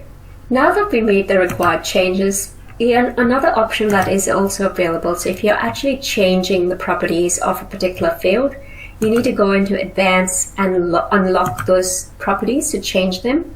Once you unlock those properties, you cannot change that and relock that field again. So that's a point to note. Now the price over here, what we're going to do is we're going to change the display mode, because we don't want the users to be able to change the price. We're going to basically change the display mode to view. So I'm just going to set that up, and you'll see display mode of view. So we won't be able to change that price. And then if you want to add things like search functionality in here, you can do that as well. So all you'd be doing here is inserting an input control. So let's say text input is what we're going to insert. And then the text input field is called text input tree at the moment. So you can see the name of the field up there. And what we're going to do is we're going to search this gallery by the text input field. So we're going to just change our items, so our data source items. We're basically going to say search and what we're searching, so our data source, which is devices. And we're going to search data source based on the text, so which was text input tree.text. And what columns are we searching for? So it gives me the schema names, that's what we're going to use over here. So the device name is what I'm after, so we'll just scroll there. And I think I've used device name. It might just be device. It might just be name field. So we're just going to see device. Device name. That's the one we're using. And then we can close the bracket. So by default, your text input field, basically, you'll see that the default is text input. That's why nothing's showing up. What you want to do here is you want to put a searched hint text, say search by device name. So the users know what they need to type in over here. And as they type in that information, that gallery would be filtered automatically. Now, just to show you what also happens over here, I can basically click another record and that item gets updated accordingly. I could make changes to the item, and then I could basically have a button, a save button. So let's just add a button. And this form is called form 3. So what I can do is on select of the button, I can say submit form 3. And what I'll do is every time I make changes now and I click that button, it will actually save those changes into the common data service as well. So we've looked at galleries, we've looked at forms, and we've looked at both the view and edit forms. We've also looked at how you would basically set up the search functionality and how we would connect the form to a particular gallery. So we've had a look at those gallery options. The next thing we're going to have a look at is the data table control. So let's just create a new screen. So if you're adding a data table control, remember your items are read-only. So it's similar to what we did with the forms and the galleries. We select the data table and then specify the data source. And then when you do that, you basically go and update what fields you want to show up in this data table control. So you can do that as well. So remove fields, add new fields, so you have all those options available to you. Alright, so the next thing we're going to look at is filtering records. Now, in my previous screen, what you would notice is I actually looked at devices, but I'm searching all the devices.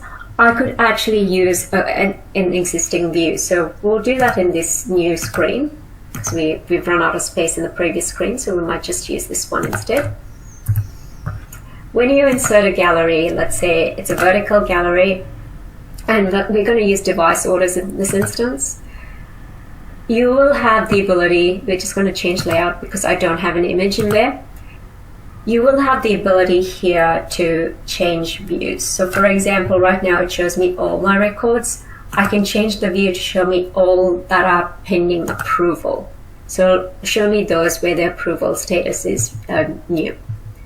So we have only a few records that pop up in this list. So you can choose the views. It just basically simplifies it for you. You don't have to add those additional formulas to create those filter options. So that really takes us through forms and galleries. And now we'll look at working with common formulas.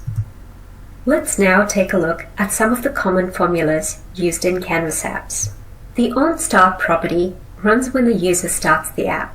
App makers often use this property to perform these following tasks: retrieve and cache data into collections by using the collect function, set up global variables using the set function, and navigate to an initial screen by using the navigate function. The concurrent function evaluates multiple formulas at the same time. Normally, multiple formulas are evaluated by chaining them together with a semicolon operator. Now, this evaluates the functions sequentially in the order that they are specified in. When the app performs operations concurrently, the users will have to wait less time for the same result.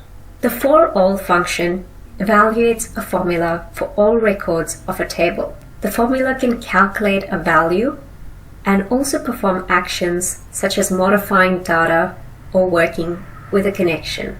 Mobile users often need to be productive even when they have limited or no internet connectivity. Now, when you build Canvas apps, you can perform these tasks by opening the Power Apps mobile and running apps offline. You can also determine when an app is offline, online, or in a metered connection by using the connection signal object. You can use connections and leverage the load data and save data functions for basic data storage when offline. It's important to note that this doesn't work when you're in the web authoring experience, and you must use the native studio or players. Here are a few offline examples. Now, in the first example, adding new items is done into a collection, and this is saved to a local storage. In the second option, on start of the app, the saved data is reloaded. And in the third option, we have an upload button, and the display mode of the upload button is checked if it's connected. If so the first thing we're doing is checking if the connection is connected. If so, we're making that button we're enabling that button, otherwise we're disabling it. And in the last option, we check the on select button. So what we're doing is we're looping through each item and adding that item to the list. The launch function basically launches a web page or a Canvas app, and the function supports addresses, parameters, and specify what target, so the browser tab in which you want to launch the web page or Canvas app. And it's also important to note that the launch can only be used with behavior formulas. Now, when you're building your Canvas apps, there are a few things you need to consider. So the first one is only one person can edit the app at a time. Components can help you with your apps, but you can't have multiple people building the apps at the same time. So you can build components and you reuse components that other people have built. The Control-C, which is the copy functionality, and the Control-V, which is the paste functionality, are easy to use and are available in your app authoring experiences.